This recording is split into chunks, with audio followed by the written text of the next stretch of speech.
Hello, hello, hello, and welcome back to Temple Boy Turnings. Just a quick word that this live is sponsored by Yorkshire Grit and Crown Hand Tools.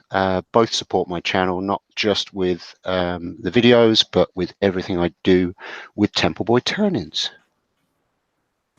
Hello, you're all very welcome. How is everybody? I see we have a few people out there. I will get to you in the chat in 1 second. But before I do, I'm just going to throw Dave right in front of you. Hello, Dave. Hello, Steve. Hello, everybody. How are you all doing? Mr. Dave. Mr. Dave is my co-partner in crime, and you're very welcome for the second week of being my wingman. Dave did a brilliant job last week. Thank you very much. It was awesome. You're welcome. I received if you just like to let everybody know, I'm sure they know you by now, but if you just let everybody know who you are and where they can find you and what you're at these days. Right, Dave the Wood Barber. You can find me on YouTube at Dave the Wood Barber. You can find me on Instagram, same name, Dave the Wood Barber. That's pretty much it. Facebook, different name. I just have my normal name there, so you probably won't know me on there. But any messages, any comments, pop them down in the chat. I'll happily to read them out to Steve. He can answer them or I can answer them, and we'll go from there. And thank you for joining. Awesome. Thank you very much. And as usual, that's pretty much the last time you're going to see Dave tonight. But you will hear his lovely dulcet tones as he's whispering softly in my ears. Thank you very much, Dave. Okay, let me just pop into the chat very quickly before we get this road on the show. Okay, we have Mark Chaplin. We have Andy from AH Bespoke. We have Rubo Arts. We have Eddie Billett. We have Leona Fay. We have Nicola Fisher. We have the Beard Times 16. We have Fenrica. And we have a whole bunch of people out there. Thank you very much for joining us. Just before I get started, I did manage to upload today, actually, the shortened down version of Turning the Hat. I do have a bit of an update on the hat. It's not great. Hold on a second. We got a crack attack. Oh, it's been in the wars. But it's okay. I kind of knew it was going to do that because this is the pith. It's taken the pith, folks. The crack is making its way to the center, but I didn't touch it. I'm going to see where it stops. And then when it does stop, I'm going to squirt some glue into it, and then I'm going to clamp it shut again and glue it up. And then that's when I'm going to carve and finish it. I didn't want to go carving it until it's finished drying out and doing its crackety crack, because what will happen is where I make it thinner in the carving, it could aim towards that carving and just explode or crack in half. So don't worry about it.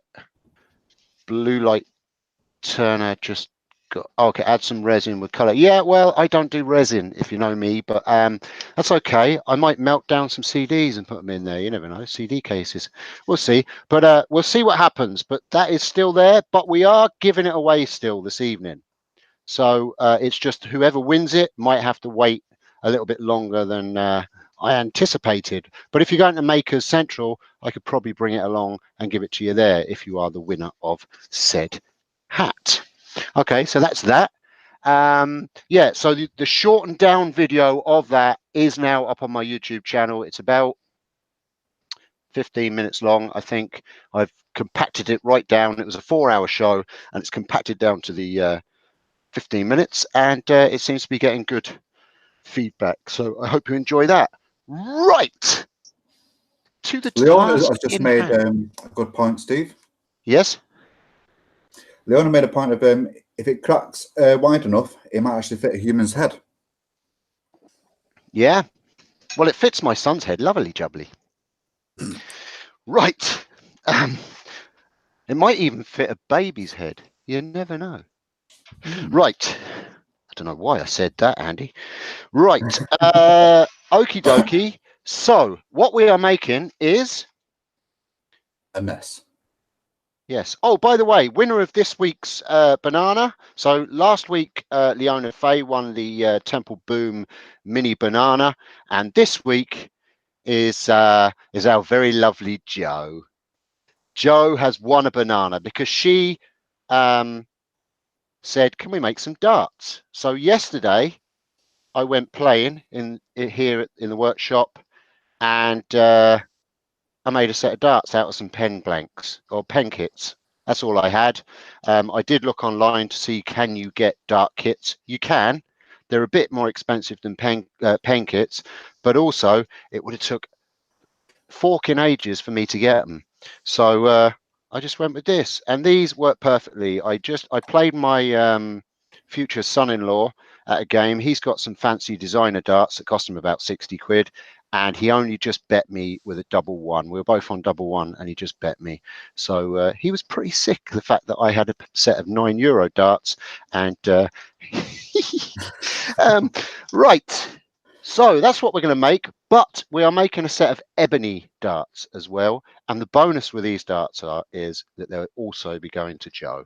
When they're finished, they'll be packed up with a banana and heading out to her, or be handed to Dave at Maker Central. Yeah, because then I could sell them, couldn't I? And get a huge profit. Yeah, you could. And Right, so should we do it? Right. Oh, I'm all of a Tiswas. It's all Chris, the blind woodturner's fault. He was live on earlier, and I was helping with the chatty type thing as much as I could. But to be honest with you, I fudged myself up. Right. Let's do it. Let's change cameras. Let's go over to the mobile. No, we'll stay on this one for now. Sorry. I know the old camera things annoy you. Also, I am assuming that Mr. Chris Fisher is listening too, but listening. So I'm going to try and make this blind friendly, if that makes sense. So I'm going to try and explain things as much as I can. And Nicola, don't be afraid to throw a few 100,000 questions at me. Right. So first of all, I'm going to start this because this is going to end up as a kind of a crushed down full video. I'm going to do all the processes, but we'll start by making one dart, see how we're doing with the time, and if we've got enough time, then we'll make the set. But if we don't have the time, then I can just finish the set ready for when I send them to Jo. So we're going to get a blank, and I'm going to set my camera up over here so that you can see what I be doing. There, I just talked like Andy there for a second. He talked like that, so he does. He sounds right funny. Right, let me change that camera over and see, is it where we need it to be? Zip. It is. Is that? Yeah, yeah, that's all right, isn't it? Can you see the saw and the drill? Yeah. Yeah. Cool. Okay. Well, you don't need to see this saw because I've already cut them, so we'll just look at the drill. And I'll do a zoomy zoom. All this fantastic technology mini, and I'll lift up the camera a little bit like that. How's that? That's all right. Cool. All right, so I'm going to start by drilling the pen blank. I have it here in my holder. Now, unlike pens, you don't have to be super accurate with drilling these because we're going to go really thin, kind of as thin as you go with a really slimline pen. Now, normally when you do a slimline pen, you tend to leave enough meat on it just so it feels good in the hand. But with darts, they need to be really, really slimline. So we take pretty much most of the wood away and leave it quite thin. So I kind of just guess down the center of these. They'll sort themselves out once we put them onto the lathe. So I'm not going to worry too much about being them centered as long as it's good enough. So I have my pen blank the right length of the tube, and I have it standing up in a pillar drill vise. Now you're going to probably think, why is he explaining all that? We can see that. And like I said, I want to try and make this visually impaired friendly. I did promise I would try and do that in the future. So I'm going to try and explain my way right through the whole thing. So yeah. Any feedback so far, Dave? Any questions? There's a question of Blue Light. Yeah. Steve, how about some inside-out turning 1 week? Yeah, Dave, would you write that down for me, mate? I will do, mate. I'll send it to you. Thank you. Great idea. Yes, no problem. I've not done much of that, so that'll be something that I can get a grips of. Okay, so this is going to be, well, it doesn't tend to be that noisy. I'm quite impressed with the noise cancellation on this mic, which is pretty good.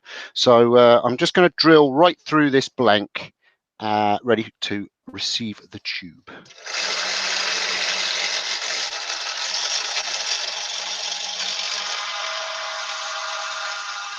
Now this is quite tough wood, so it does smoke a little bit because my drill bit has also been through the wars.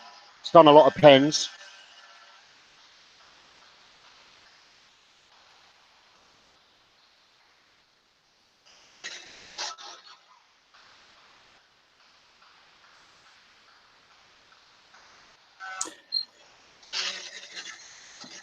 Chris Fisher said that you're doing all right, according to what Nicholas just said. Pardon? Chris Fisher said you're doing okay, or all right. Good. Perfect. I'm glad that it's doing the right thing. I didn't get quite go right through the drill bit, the blank there, so.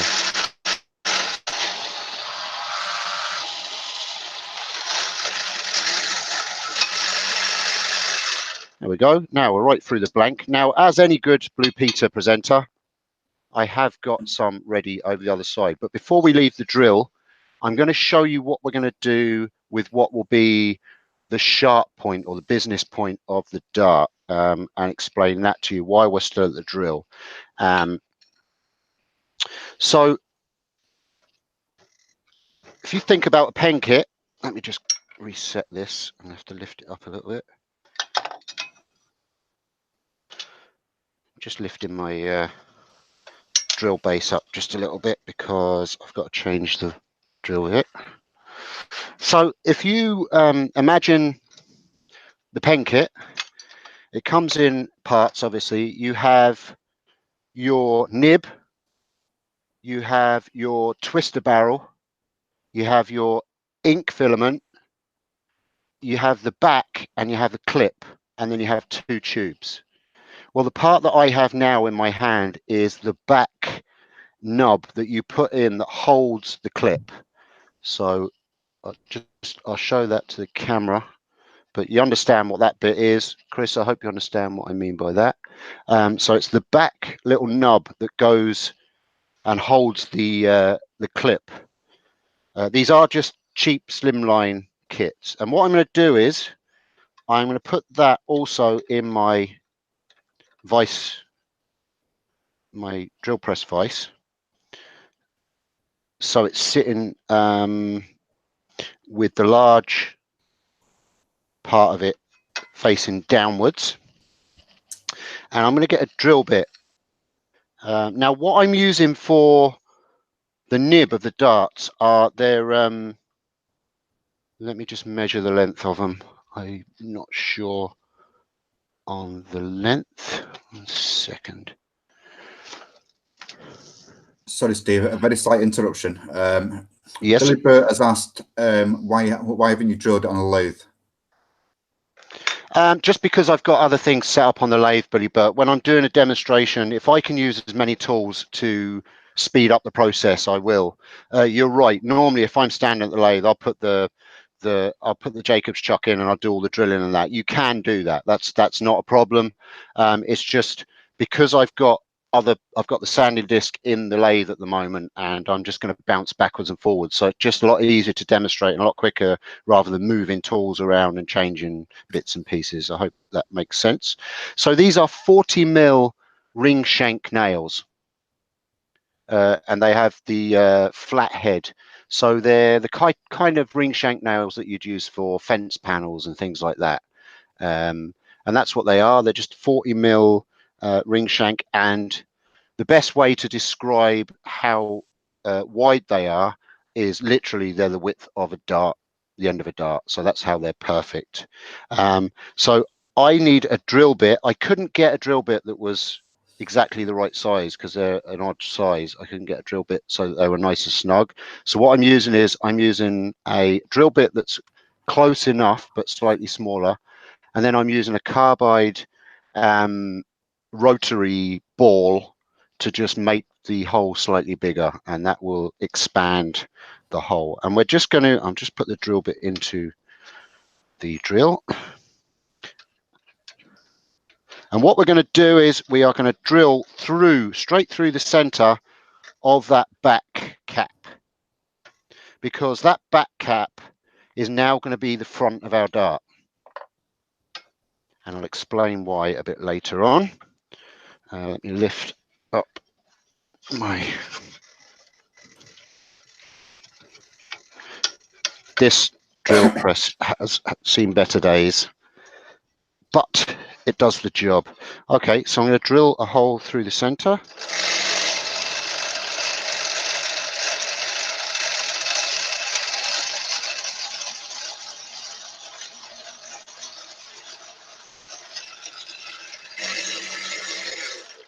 There we go. Drilled a hole through the center. If you can see that. Yay! Yay! Has Bobby joined us? Okay, and now I'm just going to put the carbide bit in, and I will just expand that hole. Now, because the shank is bigger than the ball on the end of the carbide, I need to reverse them. So I'll go in halfway and then reverse the cap and go back through the other way, just because I have to, unfortunately.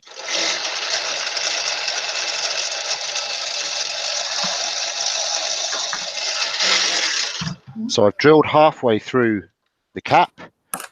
Now turn it round in the vise. Now, obviously, I'm only doing this because I couldn't be bothered to go and find myself a drill bit that's the right size. Obviously, if you're doing a lot of these, then you can go and buy yourself a drill bit, and you only have to drill it once.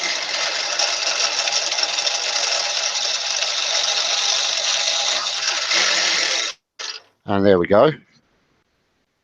So now we have a hole right through the center of that cap, and it is the right size for said nail to slide in, and then we'll be gluing that, and that becomes the front end of your dart. But before we can put the nail and glue it in, the head of the nail is just slightly too big for it to slide up inside a tube when we compress it. So that is our next move now. So I'm going to bring you over to the lathe. Is there any questions so far? Is that explained okay? Everybody get that?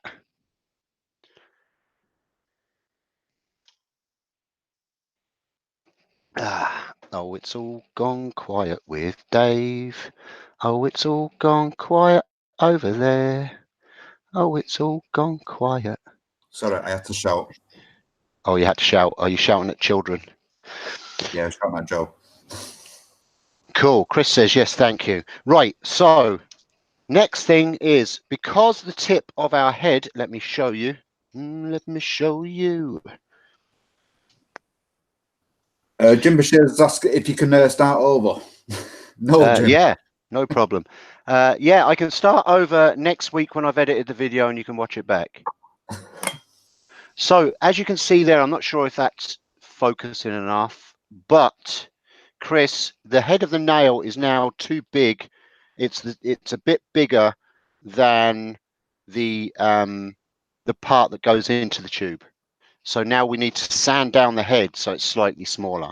And I have a sanding wheel in my lathe. Now, obviously, if you've got a grinder or a disc sander of some sort, you can use that, or you could even just, you know, put it in a vise and cut it off. Sorry, Yes. Nicholas said that Chris says who's getting married.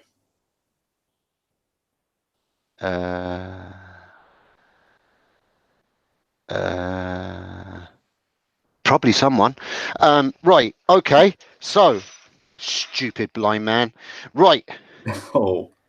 So we've just got a disc in on the Jacob's chuck, and all I do is I just roll the head of the nail round. Now, sometimes these nails won't be centered. The heads won't be centered to the shaft of the nail, but you can kind of guesstimate it and get it close enough. We only want to make it small enough that it doesn't obviously fit through the hole and fall out when we throw it into the dartboard. One question off me. Would that not be the equivalent of putting it into the drill press and then using a block with sandpaper to actually do that as well? Yes, you can do that. Yeah, there are all sorts of ways of filing down metal or grinding down metal.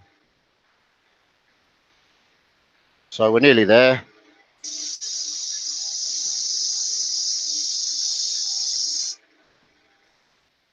So there you go, as quick as that. Now the head of my nail is smaller than the nub that goes into the tube, and that'll all slide together lovely jubbly. So what we want to do now is we want to get some super glue. I don't have any epoxy, otherwise I would use epoxy. Probably a better job, but like I said, my kids have been playing with the other set of darts that I made yesterday all day today, and they've held up, not a problem. Super glue, when it's kind of in a confined area, like inside a tube or whatever, it tends to hold well anyway. And then we just literally stick that into our end cap, slide the nail through and stick it in. We don't have to sharpen the nail yet. We can do that when the dart's finished. So there you go. So the best way I can describe it is, now that we've done it, it looks like a pot rivet. I was going to say that. I don't know if a pot rivet would work by pushing it into a tube. Maybe you can get some that size, but I think they're quite soft metal, aren't they, pot rivets? Yeah, they're only aluminium, aren't they? So that's how you make, let me just sort my camera raws out. So that's how you make the business end of the dart. Okay. Next, we need to get the pen mandrel into the old lathe Rooney, which we shall do now. Next bit is pretty simple. It's just turning like a pen, but when you do a set of darts, you're going to need four tubes, not 3 tubes. You're going to need 4 tubes. Oh, I've got to stick the other tube in that one that we just drilled as well. I will show you how to do that just for purposes of said video. I know you all probably know how to do that, but so you need to stick your tubes into the blank that we drilled. You get some sandpaper, and I'm sorry for those of you that know how to do this, and you need to scuff up your brass tubes that you're going to be gluing inside your chosen wood that you've cut and drilled. And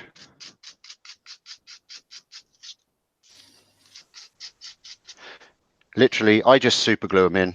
A lot of people don't really like super glue for pens. Again, they use Gorilla Glue or epoxy, but I've never had issues with using super glue. That's it. You just stick your tube into your blank, and if you really wanted to, I could just do it with a sanding disc later on. If you really want to, you can use a deburring tool in both ends and just square off both ends, but you don't really need it for this. Right, okie dokie. Pen mandrel in. Is there any questions so far? No, not yet. Oh, Just okay. one off Mike asking Leona if she's been collecting penguin jokes. I hope not. Our answer is LOL, no, Mike. So that's good. Oh God, I hope not. She's saving them all for the journey. That's what she's doing. Yeah, probably. Yay! Clever lass. So excited about that. Right. So we are going to put 2 blanks on, and I will explain why. I know we're only making 1 dart. Oh no, I want to put 2 doodahs there. There we go. 1 doodah in the middle. 1 there. 1 doodah there. Have I got another doodah? I seem to have lost one of my bushings somewhere. Oh well, doesn't matter. We'll work it, I'm sure. Yeah, that will tighten up. So we are putting 2 on because what we're going to do is, I'll show you with the other dart that I have made. So I've now put 2 of the pen blanks onto my mandrel. And what we're going to do is we're going to make, I'm holding one of the finished darts that I've made up to the camera right now. And the finished dart is made up of 2 tubes. You have a full-size pen blank at the front, at the business end where the point goes. That's a full-size pen blank. And then at the back, we have the spacer that you normally have between the 2 blanks. In the kit, you know, the little chrome or brass, whatever design pen you have, spacer between the 2 between the 2 blanks. We have that. Then we have a 1/3 size part of the pen blank. So basically what we're going to do with the 2 pen blanks we have here is we're going to turn one as a whole pen blank, and then we're going to divide the other one up into thirds. So we're making the 3 parts for the set. Now we might only use 1 tonight, but while you're at it, you may as well divide it up and get it ready for cutting into thirds. And then at the very back of the dart, you then have the pen nib part, which is where the flight goes into.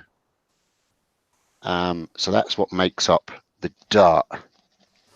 Let me just have a slurp of coffee. Did that make sense? I hope it was explained. Jim Bashir has asked, what do you use for fletching? For which? Fletching. Fletching? Mm-hmm. Never heard of that phrase, sorry. Please explain. Billy Burrs said, pure genius, Steve. Truly. Oh, one licking. Jim Bashir has explained the tail.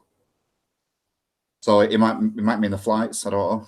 Oh, the flights, yeah, I'm going to show you how I make those as well. I've just made those myself. I'll show you how to fold them up a bit later on. They're literally just made from, if I can show you here, I think I've got a couple over here. Well, I'm going to need a couple anyway for later, so I'll get them out.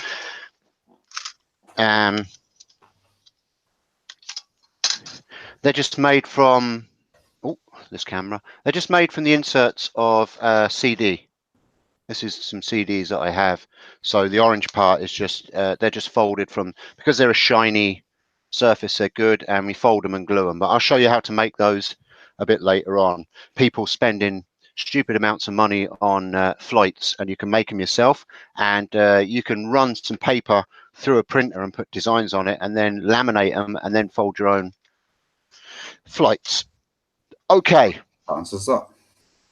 I'll do that in a second. Right, so now we're just going to turn down, let me bring the camera down a little bit, especially for Chris. There we go. Is that better, Chris? Right. Use my big roughing gouge.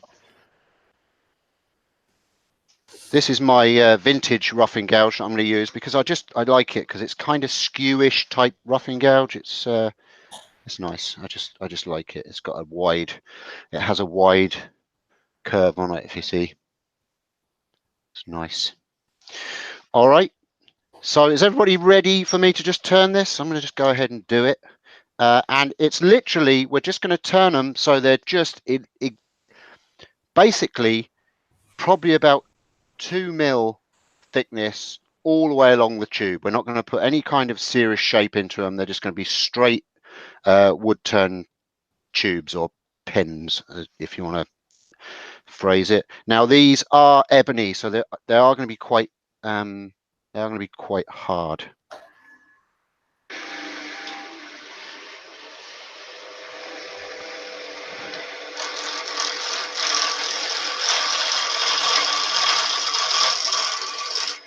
I didn't put my tailstock up properly. All that talking.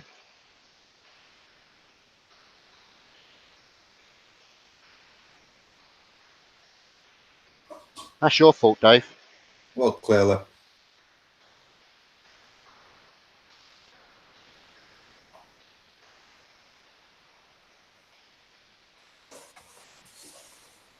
Okay, that's better.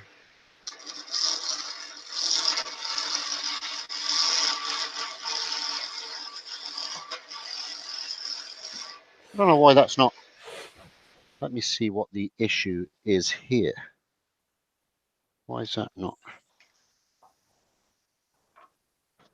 My Could be something to do with the end piece on the mandrel by the looks of it, where it's not tying up against it. No, I'll tell you what it was. The Morse taper wasn't pushed into the lathe, and it was still pushing it into the lathe.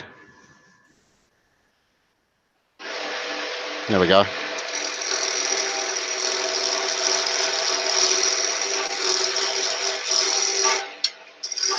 Amateur hour.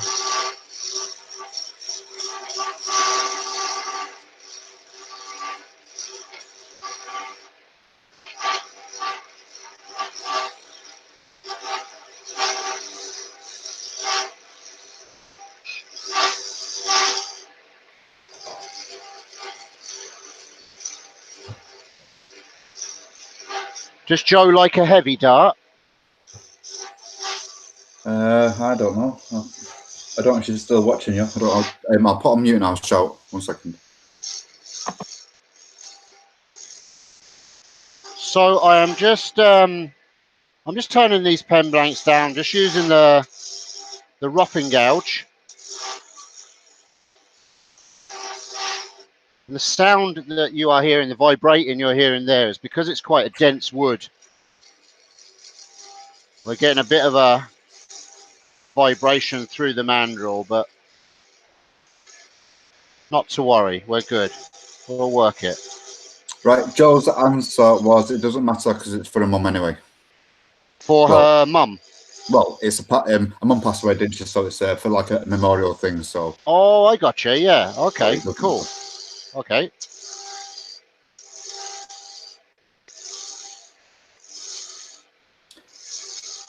Yeah, Rich from the Bird Time 16. He loves turning ebony. He just doesn't like the smell. I'm exactly the same with a Purple Heart on that one. Yeah, ebony does have a bit of a farmyard smell to it. All right.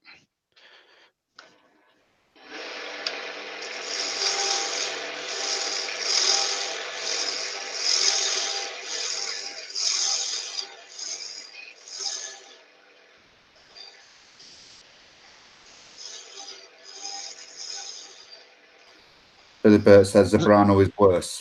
I wouldn't know. I've not turned that yet. Zebrano, yeah. Zebra wood is really, really hard.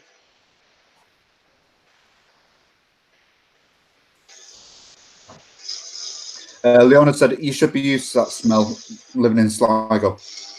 I am. I am used to it. I still don't like it.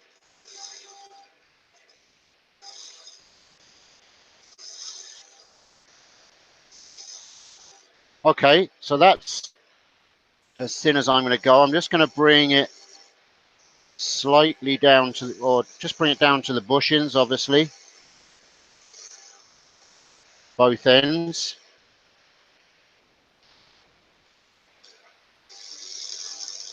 Now there is more turning to do later on with these.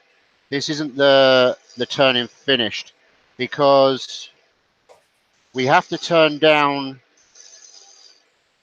the parts that we just made to make them more slimline, make them streamline, I suppose is the word, just so they're not just a flat nub like the back of a pen. So I will be showing and explaining how to do that later. Dave Plummer's asked how much does he think a handmade set of darts could sell for? I reckon it depends on the person you're selling it to and what wood you've used. Well, I call him the son-in-law. He's my daughter's boyfriend. He is a member of quite a large darts group on Facebook, and he put a picture of those darts up. And within an hour, he had, I think, or an hour and a half, he had 80 likes and about 25 comments of how cool they were and asking how much they are. Now, designer darts seem to go in the region of between 50 and 100 euro.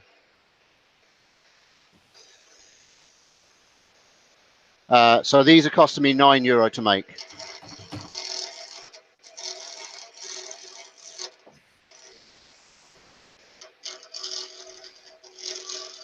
You do the math. £41 profit on base of 50. €41 profit, I should say. But they are a specialised market. And people that are serious about playing darts, they like the darts certain weights and sizes and lengths. So, I mean, you do have scope to make these darts longer, because obviously you can go as long as 2 of the tubes, or even 3 of the tubes if you wanted to, but that's more like javelins.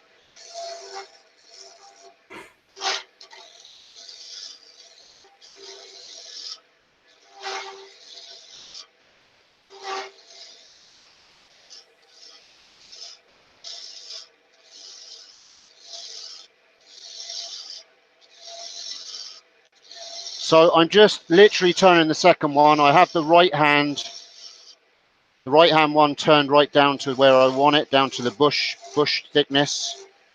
I'm now turning the left one as I'm looking at it. As you're looking at it, I think it's probably the right one. Yeah.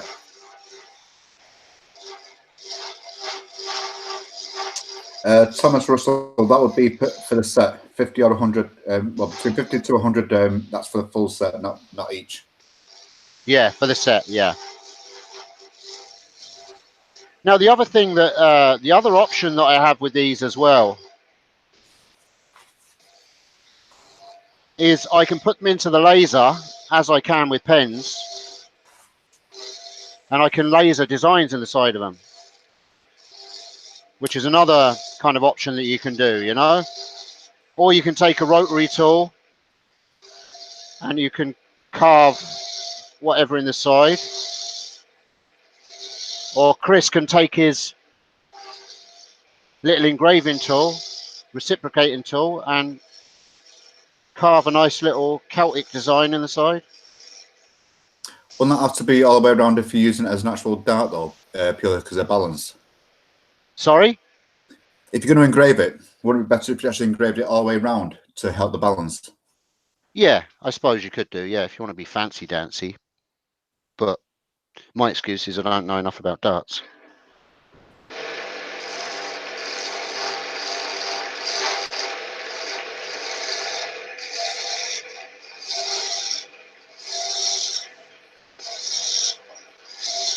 So I'm just turning the second blank now down to the same thickness as the first. I've got the 2 ends of it down to the bushings, and now I'm equalizing the center to match the ends. Like I say, I'm guesstimating that the wall thickness is probably about 2 or 3 mil. So you would, if you are doing these, you probably would need quite a dense wood, like ebony or Coca-Cola or Osage orange or one of them, even tiger wood. Do you know, some of the exotics, I'd say because they will hold up a lot better with when they're thin walled. If you go making a pine dart, it's not going to last very long. Question from Nicola. Yes.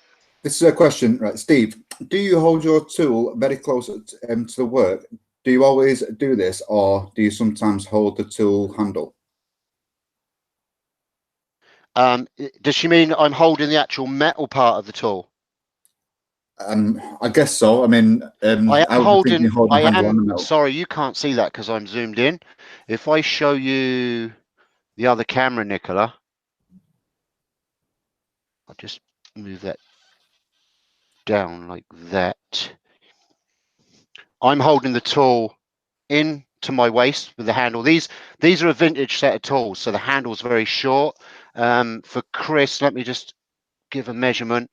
The actual wooden handle is around about 9 inches long, and then the metal part of the tool, the fluted part, is 8 inches. So you're talking about 17 inches total for the length of this. So it's a vintage tool, so they're a short handle. But I hold the very back of the handle, and then when I'm doing pen turning, a lot of the time I'll have my hand right up to the very edge of the tool and guide it along the wood. I just find it easier to control. But I just find it a lot easier to control. And with these vintage tools as well, because the tang on them is only hammered into the handle, sometimes you'll find with the old tools, the blade will shake loose from the handle. So it's kind of a safety thing too, that I will feel that loosen and I'll be able to back off and then tap the handle back onto it again. It's just something that I've done over the years using the vintage tools. Obviously with the new crown tools, I don't have that issue at all, but it's just habit. I hope that makes sense. Did that answer the question? Or was that even the question? I don't know.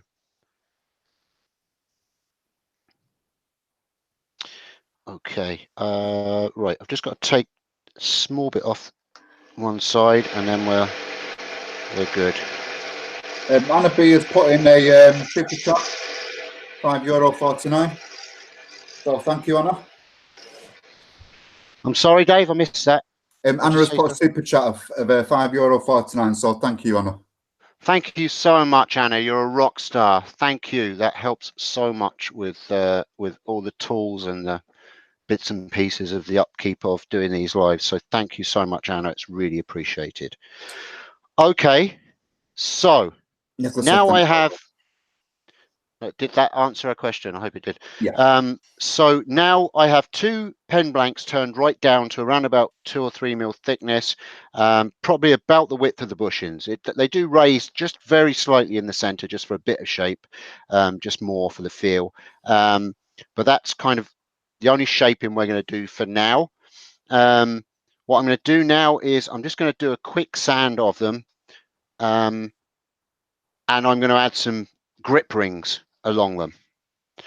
Just to stop them from slipping. So I've got that quite a good finish there, and ebony sands really nicely. So I'm just going to turn this back on, bring the speed down just slightly. I've had that on full speed up to now, 2,500 revs. So I'm just going to. What sandpaper would you start with on ebony? What sandpaper would you start with? It depends on. That's a question I get asked a lot. It depends on your tool finish. The roughing gouge I've just used isn't like a normal roughing gouge. It's a let me see. It's a 40 mil wide roughing gouge, which is in old school. What's that in old school? 3/4 of an inch. Yeah, it's a 3/4 of an inch wide roughing gouge, but it's a really wide gouge. So it's not really closely fluted like your normal spindle roughing gouge. It's a wide one. So you can use that like a skew, if you know what I mean. Okay. If I flip the camera so I can just show you. Because it's a really wide blade, Now it's a bit rusty, it's an old tool, but it is sharp. I can use that skew like, so I can get a really, really good finish, a nice cut. So I'm literally going to jump straight from that as if it was a skew and straight to 180 grit paper. Because it's literally a good finish. But not only that, ebony finishes nicely. Okay, thank you. So, am I explaining it okay so far? Are people getting what I'm saying? I turned the very first one of these yesterday. I only invented this yesterday. So I'm just kind of trying to remember back stage by stage of what I did yesterday. I messed one up and did a little redesign. I did it the other way around. So I had the flight in the back part of the pen and the nib in the front part of the pen, and it really didn't work. It just wouldn't have worked. It wouldn't have flown, and it just looked wrong. So I had a rethought and did a swap around. So I'm just sanding this now. And as you do with pens, give them a sand with the lathe running, and then give them a sand along the grain and spin the lathe by hand. And that way you're getting rid of all the little dips and bumps in the grain. But again, ebony is absolutely beautiful to sand. It really is. It's almost like sanding metal. It's the closest thing to bogwood to turn ebony. And now I'm going to jump up. I'm just going to jump straight to 240 now because I can.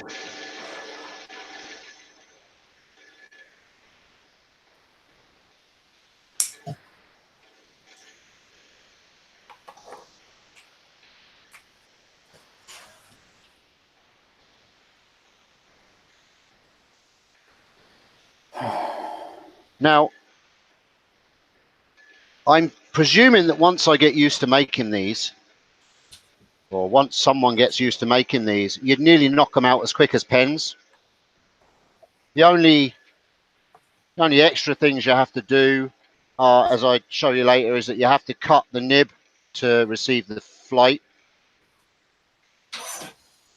and you have to drill the backs, you know, as we did. So, and sharpen the blades. So, I'm presuming you get it pretty much down to the speed it takes to turn a pen. Okay, so again, we're going to go along the grain.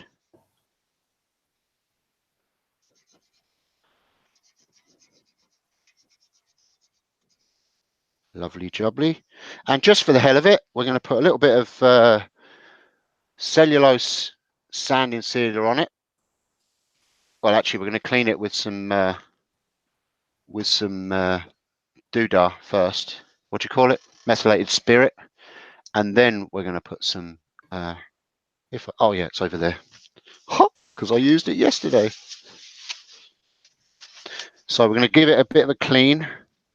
It's quite dense wood, so there's not going to be much dirt in the grain, but it is a very dark, dirty wood to turn. The dust is almost like mud.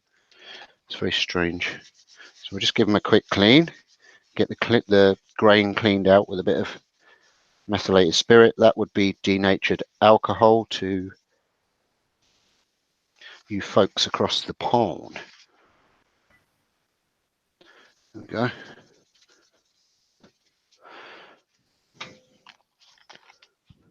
And then we'll get some Yorkshire grit. Yorkshire grit is an abrasive paste used by wood turners. It's not only used by wood turners, it can be used to be applied for many sorts of applications, such as cleaning your headlights, polishing up your brass, Kitchen counter worktops. And if you so wish, you can even whiten your teeth. Okay, so Bit of Yorkshire grit. Now, like I say, we're not putting any finish on these yet because I might have to do a little bit of changing, but I just want to get the bulk of the work done. Eddie Billett has asked, Steve, have you forgotten the grip rings? Have I forgotten the Grip rings. grip rings? Yeah, you know, when you get your, like, you probably parting tool onto little lines going across the shaft. Oh no, I'm going to add them after I've done the grit. I add them after the Yorkshire grit, otherwise they fill up with Yorkshire grit. Does that make sense? To me, it does. Yeah. I know what you mean. Turning the little grip rings. I Yorkshire grit first, then I add the grip rings, and then I use the shavings to just deburr those rings, because the wax gets into the rings otherwise, and then you've got to kind of pick them out and all that kind of jazz. So, but like I say, we're going to be still doing a little bit of turning and messing with these a bit later on, but that'll all make sense later. Andy from AH Bespoke has said, Dave, can you ask Steve when he's sorting out the baby cap? Has he only just joined us? Because if he has, then we've already spoke about that. He's not been here long. Oh, well, that's his hard luck. I'm not saying it again. There you go. It's pretty. How's that look on the camera? Probably not too good. I don't know. Yeah, it looks okay. Looks nice. Okie dokie. So now we are going to do the rings. I've worked out that you can get round about 9 rings along the length of a pen blank. So yeah, just divide it up evenly into 9 rings, and I'm just using a 1/4 inch skew, and it's just literally just cutting little thin grooves all the way along. 1, don't go too deep because our walls aren't very thick. That's 3, 4, 5, 6, 7, 8, and 9. Okay, so I've done the right hand one as I'm looking at it, or the left hand one as you're looking at it. So now what I need to do now is my next one. I need to decide the measurement for thirds. Now it is 50 mil long. 50 divided by 3 is, come on Dave, quick. What? 50 divided by 3 is about 13.3 recurring ish, give or take. About that. So 16, yeah, so whatever. we're gonna say 13 just for the hecky thump of it, right? 30, no, we're gonna say 1, 2, we're gonna say 15. 10, 15, 10, 15, 10. We're going to say 15-ish, okay? So I'm going to divide this up. Look, I'm just going to eye it up. Good enough, near enough's good enough. That's halfway. That's the third. So about there and about there. That looks good to me. Yeah. There's nothing like using your eye. Isn't that right, Chris? Oh, aren't I mean? Chris Q, can you hit the thumbs up button? Oh yeah, please hit the thumbs up. It really does help to helps me with the stats. Right, so now we're going to divide each of those thirds into equal rings so it matches up to the rest. So you near enough put 2 rings into each third. There you go, just like that.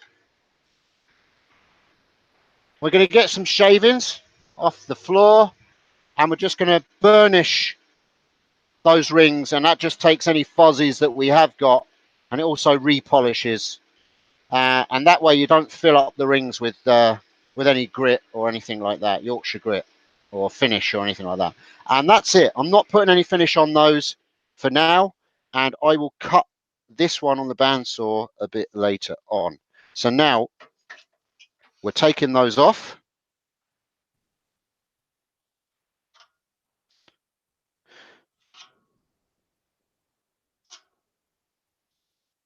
And just to recap, we now have 2 blanks, 2 parts of pens turned with 9 equal segments marked onto it. One is just slightly different because we split it into thirds, and then we put 2 rings in each third, just to kind of divide it up, that when we put the dart together it doesn't look odd. And that's where we are at the moment. So we're going to take the mandrel off because we're done with that for now. Goodbye, John from Be Happy Woodworking. See you, John. Thanks for watching and joining in. Okay, let me think about what I'm doing next.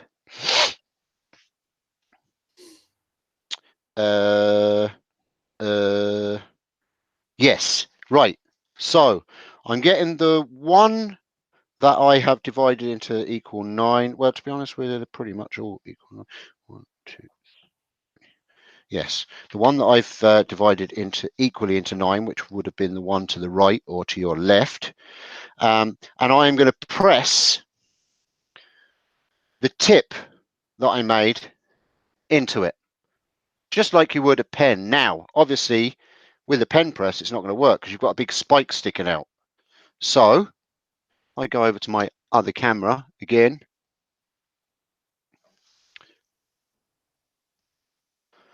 What I have here on the bottom of my drill press base is I have a hole in it. Ugh. I don't know if you can see that. Can you see that, Dave? Can you see there's a hole there? Not really good. No. No. Comes in wrong angle. Right. Let me move the camera for you and make you really pukey sick. Good night, Wayne. Take care, bud. Is that Wayne the Woodturner? Yes, it is, yeah. Night, Wayne. Thank you for joining. I think Anna's gone as well. Anna's gone as well. Okay. I think so. Yeah, might be. All right. That's okay. All right. So, can you see that hole there now? Yes, I can see that, yeah. Okay, so I have a hole in my drill press. So what you could use is just, I suppose you could use your vise or any, maybe a little few brass nuts piled up on top of each other. And what you're going to do is just going to drop your nail, which is in your back part of your pen, in through that hole. Okay. And then,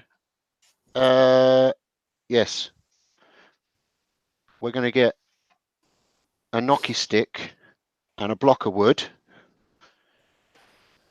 And we're going to carefully just tap that on. Not too hard. Don't want to snap the end of the pen. No, Thomas, we haven't awarded the wood cap to anybody yet. No, not yet. No. Don't be panicking. That is going to be towards the end of the show.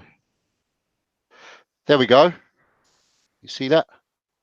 Lower it slightly. There you go. Perfect. So there you go. We've just knocked that into the end of our pen. Now that's the front of your dart. But we need to go back over to the lathe now, and I'll show you what we're going to do next. Simon's just joined us. Sorry, he's late. Hi, Simon. There's never a late for these shows. You can always watch back, either watch back the full live, or I do an edited version, which, as I was saying earlier, I've put an edited version of the cap make that I did earlier. So now I've put the Jacob's chuck into the headstock of my lathe, and I am now fixing the nail part that we've just put in into the Jacob's chuck. Okay. And we're not putting it all the way in. We're going to leave a gap of about, I'd say half an inch, 20 mil, maybe, so that we can work on the brass part, or what is the cap. Okay. Tighten that up and bring the tailstock up and use that to centralize the pen. So it's going into the other end of the tube. Put a little bit of pressure, not too much. Now, if it looks, when you're turning it, if it looks as if it's a little bit uneven, what you can do is you can push it and you can manipulate the nail and bend it slightly, if you know what I mean, because obviously these nails, when they make them, aren't always perfect. And not only that, when you drill your hole in the end cap as well, sometimes it wouldn't be spot on perfect unless you're a precision machinist, which I'm not. So now we're tightened in. We've got what is the tip, the sharp end of the dart in the Jacob's chuck. We have our tailstock brought up to the end of the tube, and we're going to use, I'm going to use my little 1/4 inch skew, and we're going to shape and turn the cap just down to a nice round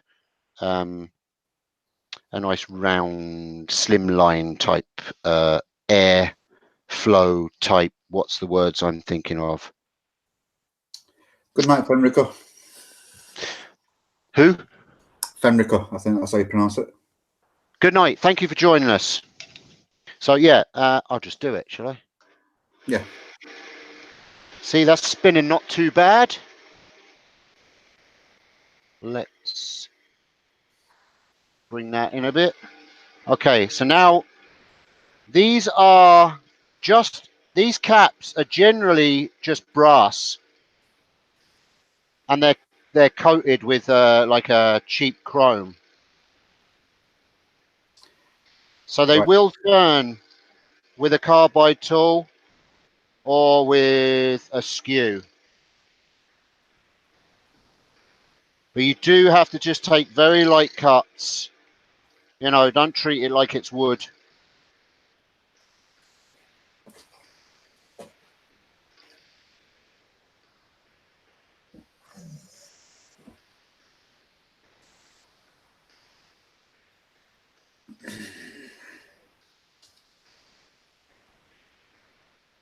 And it's just, all you're doing is, where it's kind of a square finish, you're just rounding it off. For two reasons. It makes it go through the air a lot better. And to be honest with you, it looks better. But that's just my opinion. And Donna from Love Angels just popped in. Hello, Donna. Hi, Donna. Thank you for joining. You're very welcome. I'd like to tell everybody as well that I'm going to disregard myself from the draw and the competition of a cap, because it gives other people a better chance to actually win it. Even though I'd like to win it, but I'm going to disregard myself out of it. For the cap? Yeah. Okie dokie, that's entirely up to yourself. It wouldn't fit you anyway, Dave. It'd fit my knee. Kneecap. Never mind. Badum. There we go. So just got to take a little bit more off of that, and then we're pretty good. Now, sometimes, if I'm honest, they don't quite sit super straight, because obviously you drilled them and you've messed with them. So, but they look good enough. At the end of the day, we're making a pen, we're making a dart, out of the pen. So there you go. That's just round that cap off. Can you see that? How it's rounded it off? Right. We'll do a quick sandy sand. Again with the 180 and the 240.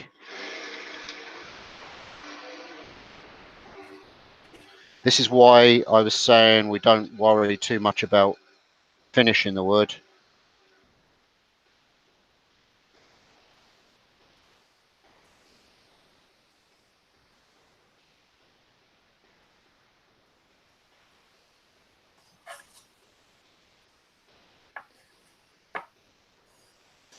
And what happens is you get rid of the chrome or whatever finished is on them, and it goes to a brass look, which is goldish in colour. It's nice. It's right nice, is the brass.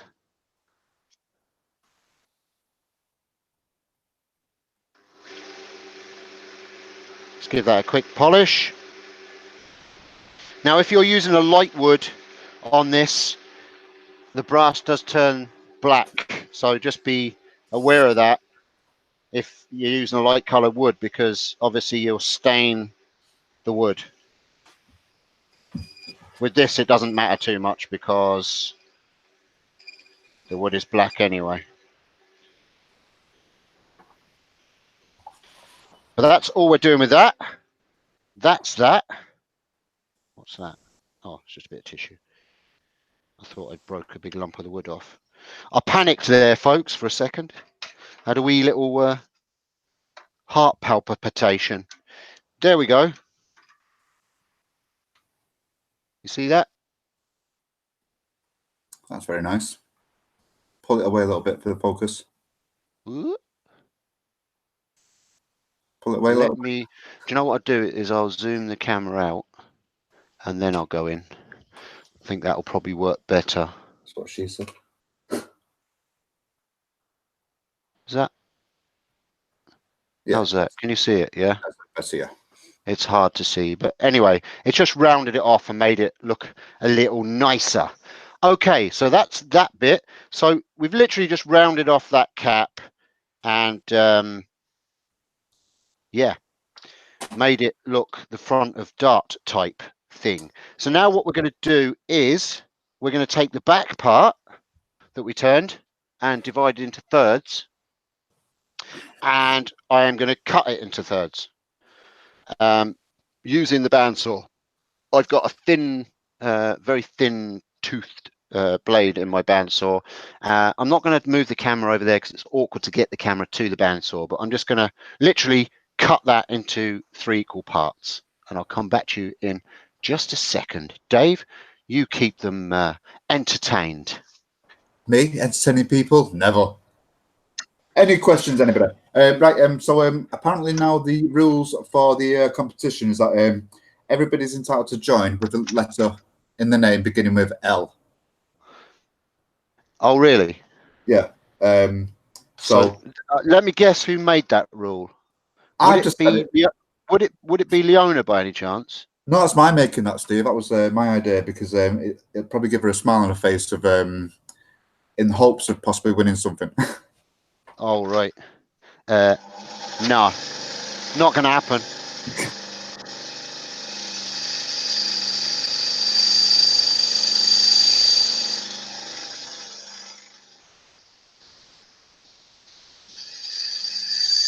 Any serious questions of anybody?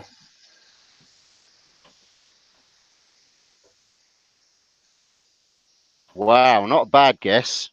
Right. As Chris Cuter said, ask Steve when he's turning the dovetail bowl. Oh, yeah, I've actually, you won't believe me, Chris, but I was actually drawing something up the other day and seeing what it was. I think it's been done, though, Chris. There you go, 3 equal parts, chopped up. I've just literally cut the second pen tube, or the turned tube that we just done into 3 equal parts. Simple as that. Okay. Next, we need to get one of our pen nibs. Do you know the pointed pen nib that the ink travels through, the front of the pen? Yep. You see that? And we're going to push that into one of our thirds. Okay, I'll just go over to the pen press or my fandangled homemade device and do that now.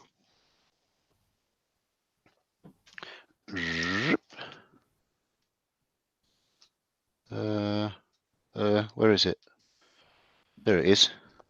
You see that? You can see that, right? Yeah. Okay. There is a video on how I made this, folks, if you're interested in seeing it. How I made this little pen press from a cheap drill press. Right, where's my blocks of wood? There they are. And all I'm going to do literally is press this in. I've probably got to build it up a bit more. I'm only doing this because I really can't be bothered to adjust the height of the pen press. It does slide into the thing, but this just does the job as well. And I just... There we go. Just have an in. A little bit more. Oh. Oh. Yep, it's nearly in.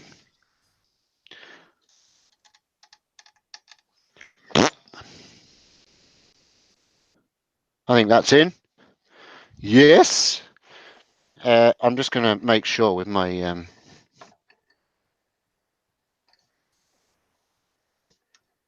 doodah over here. I'll be with you 1 second now, folks. Okay. Right. Yes, we are. So we're in. Okay. See that? Yeah. So we've literally put the nib into the 1/3 tube that we have. Okie dokie. Can of Cokey. And then next, we are going to take the adjuster screw. Do you know the part that the ink screws into normally? The twist mechanism. Yeah. And we're going to push that into the other end of that 1/3 tube. Okay? And we're going to push it in as far as we can get. You don't have to worry about going to certain lines or anything like that. Just push it in as far as it will go.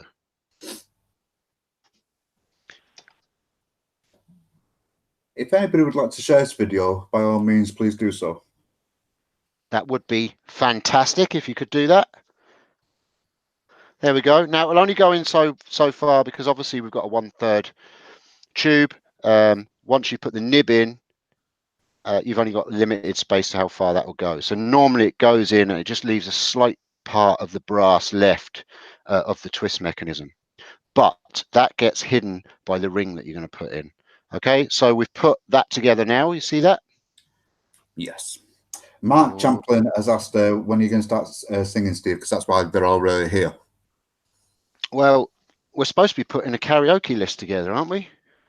Oh, I don't know. It's my ears. I mean, I hear it more than what they do, so it'll be devastating on my ears. I don't care about your ears, Dave. You're supposed to be my supportive wingman. Well, You should just agree with you should just agree with everything I do. Well, you'd think so, wouldn't you? That's what a good wingman does. Yeah, but behind the scenes, it doesn't always work that way. Okay, so now what we're going to do is we're going to put, do you know the little spacer ring that you get that goes between the two pen kits, the pen parts, tubes? We're going to slide that onto the adjuster mechanism, which is on the 1/3 tube. And then we're going to push that into your other half. And we've basically got our dart then. You see that? Yeah. So we've got near enough our dart there put together. Now what we've got to do is we've got to cut 4 slots, or 2 slots really, into the end which is the nib part, which will receive the flight. And I'm going to bring you over. I'm going to try and get the camera into the bandsaw here. I'm not sure how close we'll get, but I'm going to do that now. But I'm going to just put you onto the other camera while I'm doing that, so you don't get dizzy. Right. So do we have any? Yeah, Chris Q has asked, do you have any of the shredded lead that's used to weight the darts? I don't have any with me now, Chris, no. But what I am going to do, if I do make more of these, and I have had a couple of people ask me to make them, so if I do make more of these, I'm going to buy some of the, do you know the fishing shot that you can get for weighting your fishing lines? I'm going to get some of those.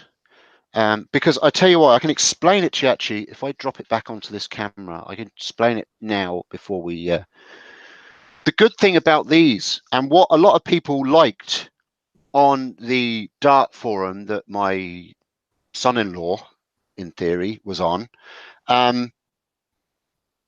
what they liked was the fact that you can pull this apart. You could actually cut the mechanism tube down a bit so there's not as much going in, and you can fill the other half up with lead and weight it to the weight that suits you. So in theory, they're adjustable weighted darts, so you can add whatever weight you want inside them, then push it back together again, and the weight is now inside the pen and it's adjustable, which is, there's not many darts where you can adjust the weight out there. Right, just setting up this. Leon has asked, has the poor kid actually proposed yet? No pressure. No, he's too young, and if he did, I'd tell him don't be daft. But do you know, I could say daughter's boyfriend, I suppose. It's just as easy. Yeah. But you know, whatever. Right. Okay. So next thing I want to do is I want to get some masking tape or any kind of tape. I'm just using masking tape because it's all I have at the moment. And I'm going to wrap it around the nib. And the reason for that is because I tried a couple of these when I was first experimenting. And when I was cutting them, the bandsaw, when they were going through, because it's only thin brass, it was ripping them apart. And it was pulling sections of the nib off, and it just wasn't working. I found then when I wrapped tape around it that it really did hold it together perfectly, and I had no issues. Now hopefully that works again now. So you just wrap tape around it, a couple of layers on it, nice and tight, leaving the end exposed so you can kind of see where you're cutting. Then we're going to go to the bandsaw. I'll move this camera over. I think I've managed to get to it. Yeah, that looks all right. And what I've done is I've brought my fence up and a block of wood against the fence, and now my pen or the nib is set so it's exactly halfway into, it's cutting into the end of the nib. So we're cutting a slot right down the end of the nib. Now I need to decide how deep I'm going. I need to put a mark. I'm going to copy the ones I've done already because I know they're right. Aiden's asked, wouldn't the weights move as the player takes aim? No, because what you could do is you could drop the weights in and then you could just soak them in CA. To hold them in position. So you just squirt some CA glue down inside the tube and that will hold them in position. Then I suppose you'd never really want to change them then, because once you've got them to the weight that suits you, you won't need to mess with them. So I've just marked down from the end of the nib 15 millimeters. Can you see that? Where are we, camera? There we go. So I've just marked down from the end of the nib 15 millimeters onto the tape. Okay, and that's as far as the slot is going to cut down to. Okay, 15 millimeters in old school is what, about a quarter, is it? Just over a quarter inch? I don't know the imperial conversion from Let me metric. see. It's about 3/8, I think. I think About that, I don't know. Chris Cute Cute will know it anyway. But anyway, and then all we're going to do, is that showing okay on the camera, yeah, Dave? it's clear. Yeah? Yeah, it's clear as anything. Yeah. Okay. And then we're just going to run the pen, and we can use the wood to slide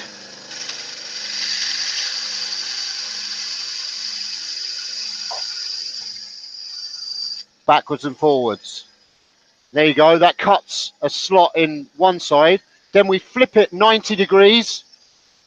So the slot is The shape of a head. across in the end of it. Okay. Just want to make sure I'm right. And then we cut back into it again. Good night, Andy. Thanks for joining us. That was Andy P, And we by the come way. back. Sorry, Dave, I didn't hear you there. No, And just that's said, cut our good night to Andy. slots. Oh, no, Andy. And that's cut our slots. And we can take the tape off. Now, I will say, be very, very careful when you're cutting them. Take it nice and easy, because if you are heavy-handed at all, it is very easy to break those off. But as I said, the tape really helps to support them when you're cutting them. And I'll show you what I've got there now. You could change your camera. I'm coming to use that camera in a second. Shush, David. Oh, Good some of the Lord. names. Now, there we go. So we've just cut. I don't know if you can see the slots. They're very thin. No, but you need to put it down lower, Steve, to get into the camera's eye. Okay. There you go. That's fine. So can you see the slots? No. They're very thin. It's a very thin blade that I have. I'll show you in a second. Anyway, I'll change the camera, and I will get. What will I get?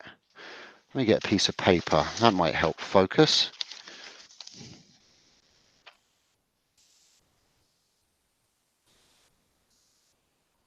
I don't know if you can see the cuts. Can you?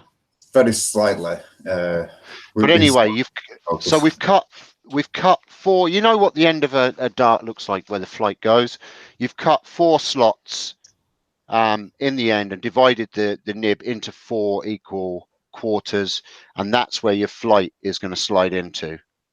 Now what we need to do is we need to put that back on the lathe again. So we're going to put it back on the lathe. We're going to put the nib into the Jacob's chuck again, this time putting it all the way up to the end. So it's right in. And we're going to slide the tailstock up just so it's touching where you've just cut the slots. Don't push it in too far, because it will spread them out. It's just to give them a little bit of support. And I found that cutting the nib first before you do this is better, because you're going to thin down. You're going to thin down and sand the chrome off of it. And when you do that, it makes the metal slightly thinner, and I found that they broke. So now we're going to just put it in the lathe again, spin it up. Now, the tailstock won't probably spin. It's just using it for support. Do you know what I'm going to do, actually?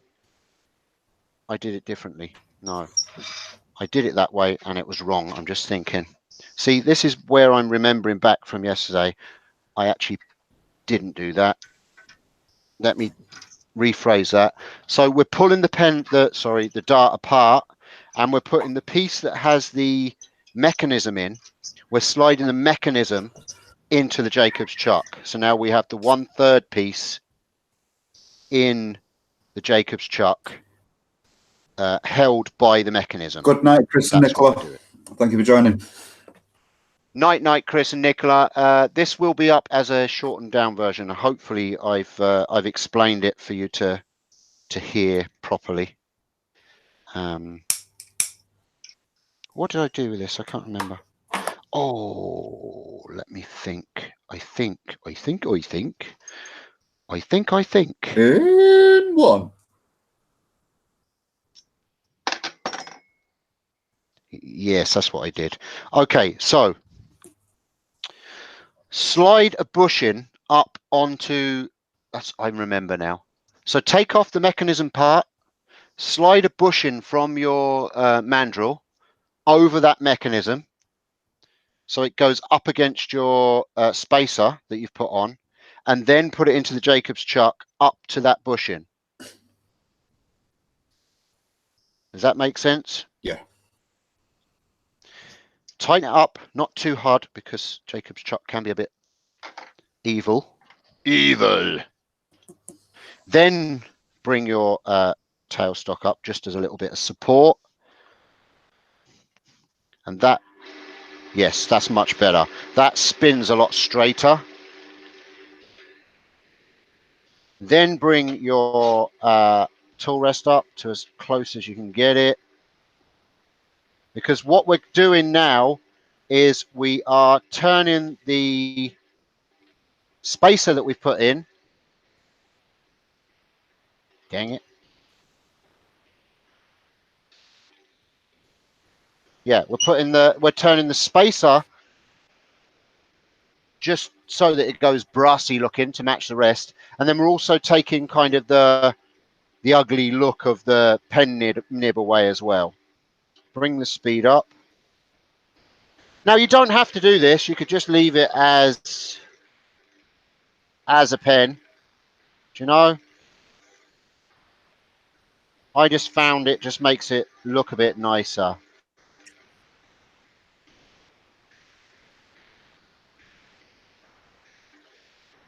Dave Plummer's asked, do you turn pens? Sorry? Dave Plummer's asked, do you turn pens? I have turned pens, yes, and I do turn pens, but not many. That's why I've got these kits lying around.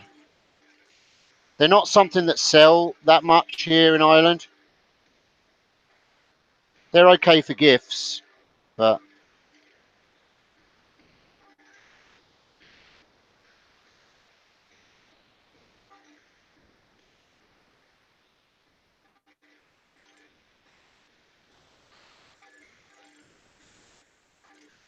so we're just bringing that little brass ring or ferrule down to the same width as the tube that you've turned.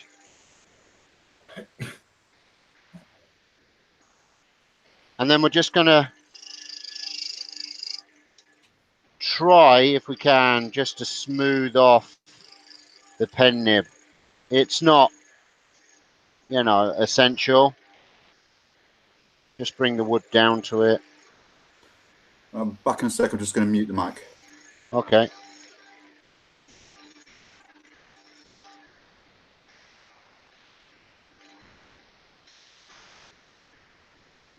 And it's just literally, pardon the pun, making the slimline pen slimline.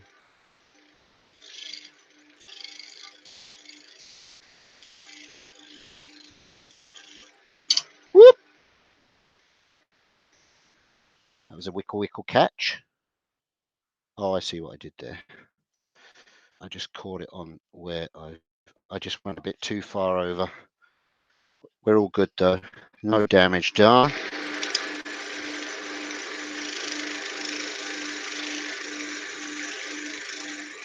And I'm literally all I'm doing is just taking the chrome off.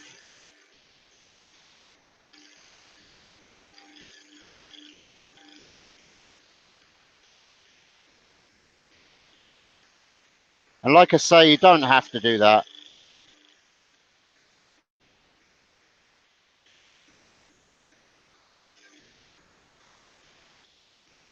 I just think it makes it look nice. Against the dark wood, the brass looks better than the chrome. Now, obviously, if you get brass kits, you don't have to do any of this.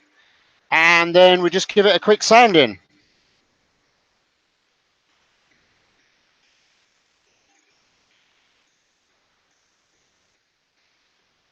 Sand the metal part as well.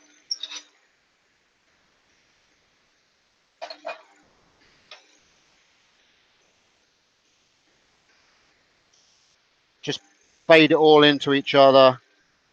Again, be very aware that this is cut and slotted.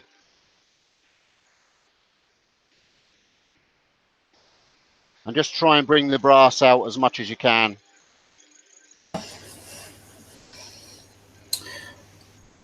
Oh well, JP's joined the house. That's it, all downhill from here. Oh, we're done now. I think he's a moderator too, isn't he? Yes, he is. People, please don't encourage JP. Can I just say that Makers International podcast, of which I am one of the 4, currently has a t-shirt campaign going on for Maker Central. You can go over to the Teespring shop if JP puts the links up, and you can choose your team hashtag Team Scrollsaw or Team Turner. Obviously, you're watching me, so you're all Team Turner, and you're going to support me. Myself and JP are going to have a competition challenge of turning something and scrolling something. So that's what's going on there. Now I'm just going to put a little bit of Yorkshire grit on this just to polish it up. Bring it back to black.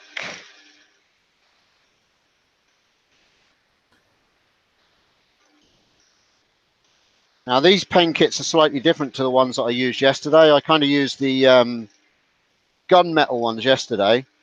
These were the chrome. But what these are doing is kind of cool, and I've left it, is gone brass to copper to chrome, and it's kind of a cool effect. So I'm going to leave it like that. I'll show you what I mean. I don't know if it shows up there on the camera. Not really.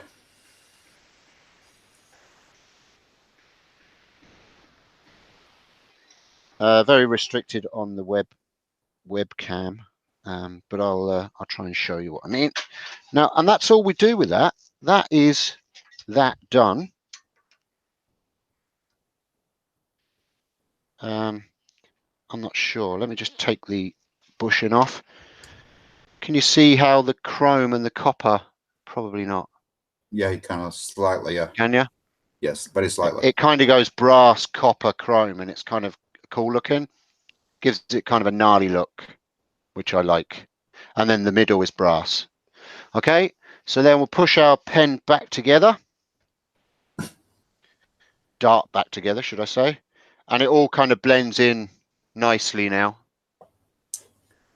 Lovely. And now I will show you how to make a flight. I will just move this stuff here. Move this over here, move that over there, put that lid on there. Now, where's me do flip a ding dong, Dave? It's just over there, Steve, just to your right side of your left. To the right side of my left? Yeah. Not the left side of my right, no? Oh, no, it's right side of your left. I don't see it, Dave. I don't see it. It's there somewhere. It's definitely there. I don't see it. Sorry, I don't see it. Try the left side of your right then. No, I'll have to use this. And I'll take this out.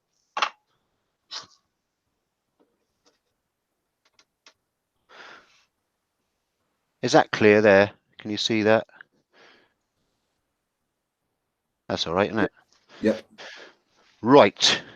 So we're going to get our card, which is just our insert for CD case. You know, for it's just the paper insert or card insert for the CD case. And we're going to need some skizzers and a ruler and a Pian Louis. Okay, so to make the dart flight, all you do is you need a 90mm square cut into the paper. Okay, I think I used the butterfly corner because it kind of give it a cool black and orange look. So you need a 90mm square. So we're going to measure that way 90 and that way 90, and then we're just going to fold it.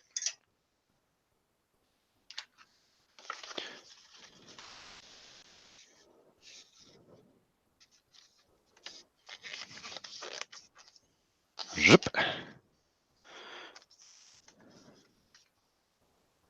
And zip.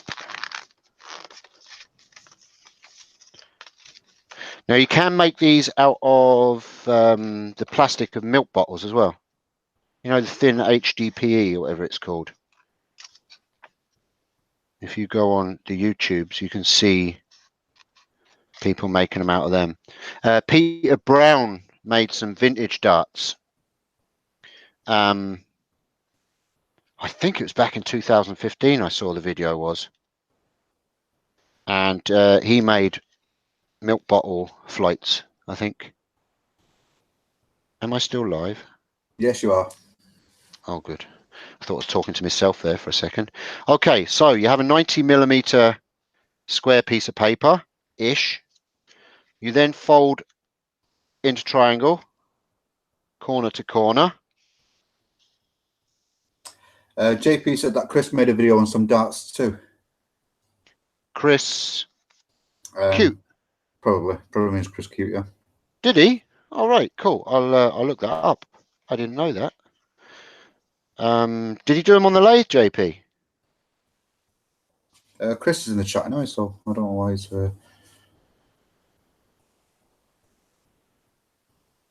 I didn't know that. I must go back over his videos. It didn't come up when I searched it.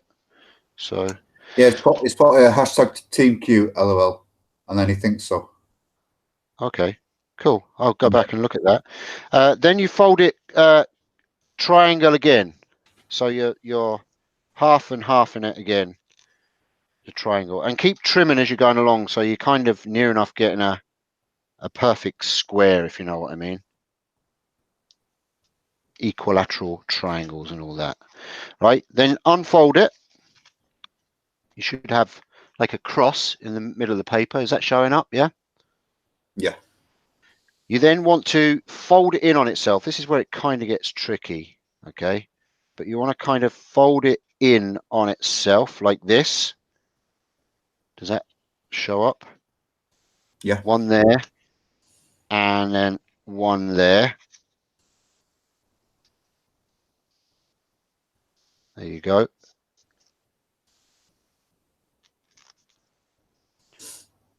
And it should be pretty accurate if you've gone along and trimmed it as you're doing it. And that gives you this kind of effect. Yeah? Mm-hmm. All right. Now, the easiest way now is if you've got a dart flight already, which I do, I can take it out one of these that I have, is you can squash it down. A bit doidy where the kids have been messing with it, but it doesn't matter. And put the part that goes into the end of the dart to the point of your triangle, and it will match up as the same angles. Okay? Yes? Yes, So that yes. that goes on there and matches up the same angles, and literally just cut out the shape of the flight. Like so. Like so. Like so. Very clever. Cut it as neat as you possibly can because it makes it fly better.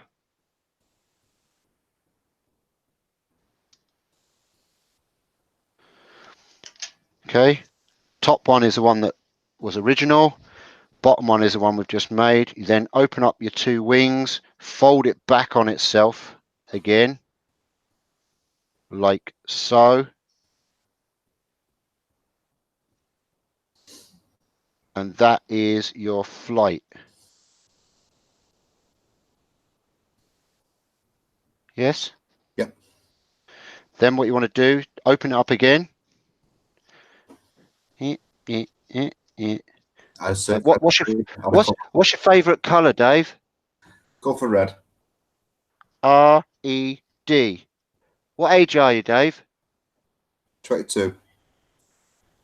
1, 2, 3, 4, 5, 6, 7, 8, 9, 10, 11, 12, 13, skip a few, 22. Good if I didn't say 41. You're gonna kiss a girl behind the shed. Right. Where's Oh, my glue? it'd been a lot more funny if it was on the bus, but yeah. Do you remember them? I did too. Do you remember those? Yes. Yep. Those things that you make. So, did everybody get how that was made? Yes. Did we then get the glue? And we literally I'm just using super glue because it's fast, but you can use Pritt stick and just glue it together.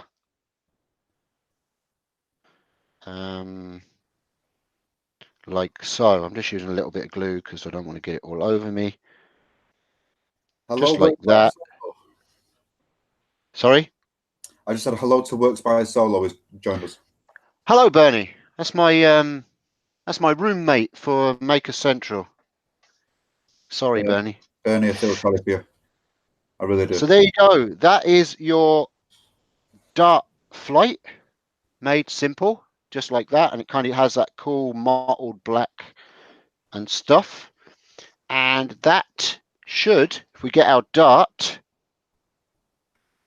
no real butterflies was harmed in the making of this video, by the way. Yeah, no real butterflies. Them's all fake. Now you might just have to spread the little cuts that you've made just to get this on, because them being paper, you know, they don't push themselves in. It's hard. And there you go. Pull the Yorkshire grit out, that it's just pulled out the slots. Get a little bit of tissue and clean that. And there, ladies and gentlemen, is your homemade dart made from a pen. Yay. Now we need to just sharpen up the tip, right? Now, speaking to the dart professional in the house, he says he liked the rings of the ring shank nail left there. It gave it a nice effect, and it helps the dart to stay in the board once it goes in. And a lot of the professional darts do have the ring shank on the spline, so we're going to leave that on as much as we can. So what we need to do is we need to put the Jacob's chalk back in. This is just mine. Obviously, if you've got a sander, or you know, some sort of disc sander or something like that, then you do that, or a grinder. I just find these aren't as harsh when you're doing it. Switch on your sander, and you're literally just gonna taper down the dart. Just keep spinning it. Move the camera a little bit for you. So you're just going to taper down the dart to a fine point at the end.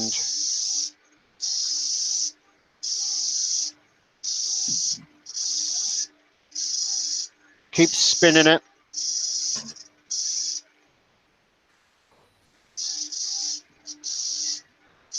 And you can just take the tops of the rings off just to make it look a bit more polished. And that is it. Just like that. Yeah, I want that. Then you turn your camera over here to the door over here like this. Chuck it. To there, and you put your camera there like this, right? And then you zoom out a little bit, and then you get your dart and make an absolute twat of yourself and miss, and you go, huh! Oh, I missed, and you go, huh! Yay! Boom, boom, and the dart works. I can't believe I missed the freaking door. I'll do it again, just so it wasn't a fluke. There you go. Boom! One dart. Yes, and Leona's just said exactly the same thing what I've just been thinking. And you pray that no one walks in. What's that? You pray that no one walks in. Yeah. They've been well warned. I will be throwing darts. So what do you reckon, folks? And we've done it in under 2 hours. Amazing. Very good. Blue Light has suggested about making a dartboard next week. Yeah. No, I kind of liked we've had a couple of suggestions. Now, someone mentioned making a pool cue, didn't they, last week? Yeah, I think was that not Billy Burt? I think it might have been. Let me just make myself a quick coffee. It's just over here. Yeah. I am going to do that, but there is a but. I need to get myself a steady rest. I don't have a steady rest, and you do need a steady rest for doing the likes of that, because it's really long spindle work, and it does vibrate in the middle of the lathe. Now my lathe is plenty big enough for doing it, but I need a steady rest for supporting the center of the cue as I'm turning it. Now it will be two sections that slot together, but still they're still quite long parts, so I need that. What did someone suggest today? I can't remember. Oh, the inside out turn. Inside out turning. We might do that next week. What do you reckon? Yeah, I suppose also as well about talking about steady rest. We could always try and find a used rollerblade and make a steady rest, perhaps. Yeah, I did make one of those. It just, the thing is, when you're going so small, Q is what? It's, oh, my battery's going low. Hold on, let me plug. Oh, me battery's going to die. Oh my god. Oh my god, my god. Me battery's going to die, me diddly die and do. JP's just about making a walking stick, but by the time his legs heals, you know, it'd be useless. Make him a crutch. I could make him a hanger. Make him a wall plaque so he can stop whinging. An off-center handle for a walking stick. Could, yeah. Well, how long are they? I'd still need a steady rest for that, would I? The handle or just a walking stick? Oh, do you know what I've always wanted to make, actually? A James Bond cane. Do you know where the top comes off and there's a knife in it? Yeah. Yeah. And I've got these that someone gave me. Yeah, I got these. I got these that someone gave me. They're old chef knives, like old knives, and I want to do something with those. So, see, you and AH Bespoke, or maybe even the Bird 16 could do some sort of collaboration. They could make the knife, and you make the actual walking stick for it. Oh, that sounds like a plan. Because I know where Bird 16's well, Rich is good at blacksmithing. So yeah, I think he might be up for it. A folding walking stick. Yeah, that sounds cool. They have like a thick elastic through the middle of them, don't they? Like it's like the blind canes. They have like a thick elastic through them, and you kind of pull them apart and fold them up, don't you? Yeah, it's like a spring. Yeah. Like a strong, thin spring. Oh, the Beard Time 16 just uploaded a walking stick tonight. Cool. I'll go and watch that. I shall go and watch that.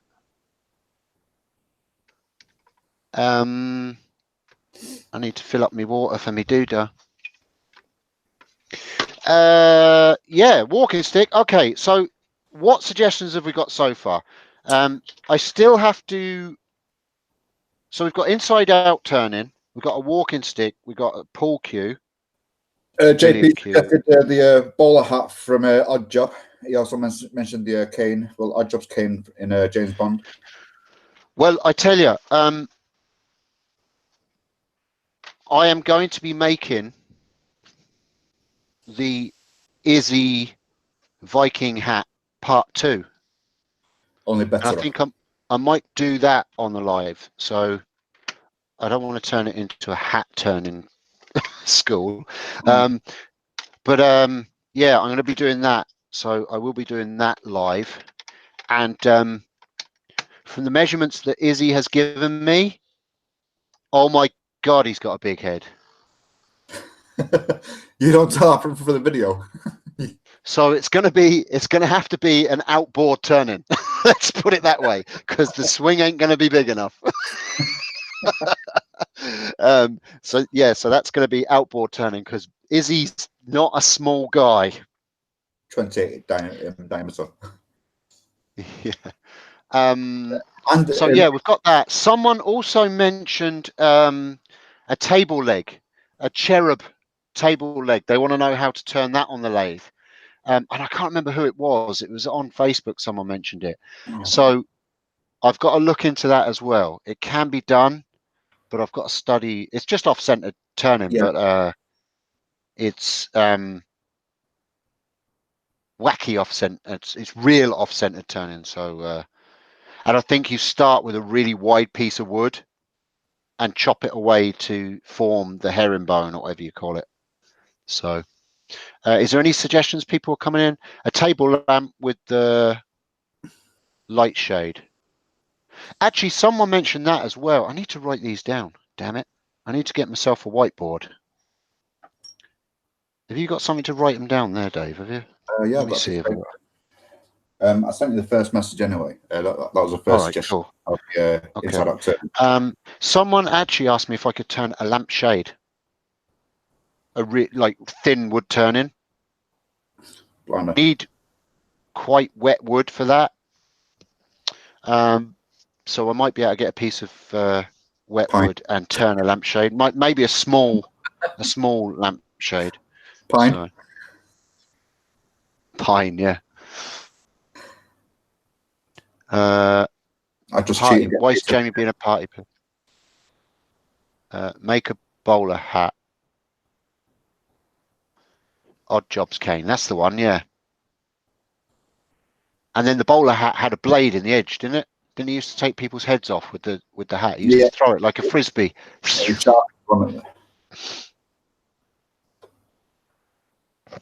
Never see cool walking sticks with comfy grips. Oh, I don't know. I've seen one guy. I can't remember his name. Is based in Australia, and he carves walking canes all the time. Snakes and mice and stuff like that. Just does a full carving. Yeah, pretty cool actually. Oh, that's an idea, Chris Q. Write that one down, Dave. Yep, will do. The shillelagh. That's a good one. Howdy, all shillelagh died of hard, diddly died no. Hoo. I want to turn a sounding bowl as well. What's his name? The guy that makes them. I can't remember his name. I'll have to look it up. JP, could you maybe look that up? Look up sounding bowls, wood turn sounding bowls, and his name comes up straight away. And basically, they're a bowl that have violin strings and adjusters, and you can actually play the bowl like a violin. It's really cool. A lot of work in that though. Turn a rugby ball. Who did one of those? Someone turned a rugby ball. Was it Carl Jacobson? There's Sylvia Foundation. They've done the One Oak sounding bowl. No, it's a guy that invented them. He's actually got the patent on them. I wouldn't be able to make it and sell it, but I am allowed to make it for my own personal use. But he has got the patent on it that you can't actually make and sell the bowls. I can't remember his name. I also got asked to do some designer spheres. So you might write that down as well, Dave. Someone asked me to do some, like the spheres that I turned with the spikes sticking out of them. I don't know if you saw them before, but we can do that. I have the Spring It tools that we could play with. Heath did the American football. That's who I'm thinking of. That's right. And Tim Yodi, yeah. Steve Carmichael. Yeah, someone did the rugby ball, though, as well. Tobias K for the sounding bowl. Yes, Tobias, that's it. Tobias K. Yeah, that's him. If you look Tobias K, is it? Yeah, it's spelled Kaye. Yeah, Tobias K. If you look him up and sounding bowls, those things are amazing. He makes some beautiful sounding bowls. But I might try and attempt one of those. I might find an old violin in a charity shop or something and take all the parts off of it. Do you want me to share a link of Tobias? Yeah, yeah, you can do that. Yeah, I'm going to make the other 2 darts to go with that set. Where is it? Oh, it's in the door. I was wondering where I put it. Yeah, I'm going to make the other 2 to go with that set, and I'll bring them along to MC with me, Dave. Yeah, that's great. All right. Along with the banana. Oh, the hat. We've got to give away the hat. Haven't we? Boy, yes. We've got to give away the hat. I was only trying to on view. How am I going to do that? Oh, I know what I'm going to do. Oh, shite. I'm going to write down a number. Any number. I'm going to write down a number over here. You can't see me, can you? No.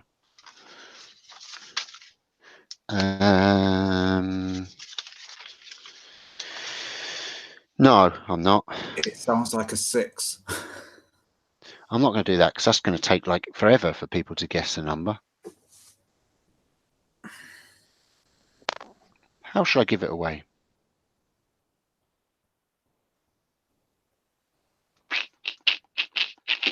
I should have thought about this really, shouldn't I?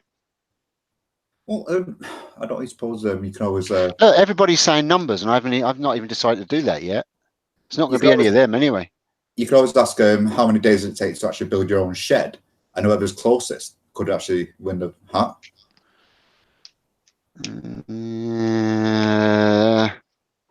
I don't even know how long it took. Nobody will win then. Great.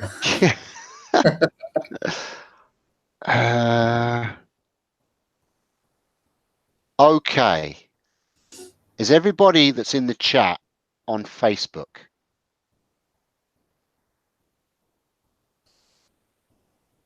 And if they are they all following you?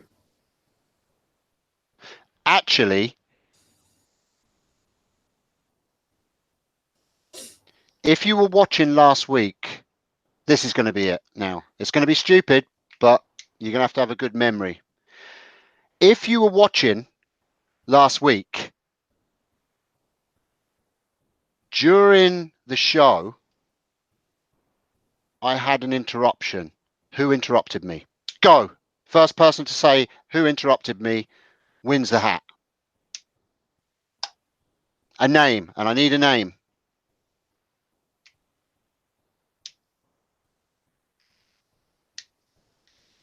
Right, Leona, Woodturning, Robbie.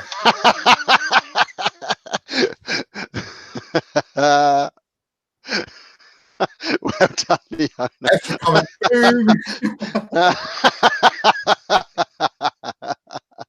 No, I did not interrupt the chat.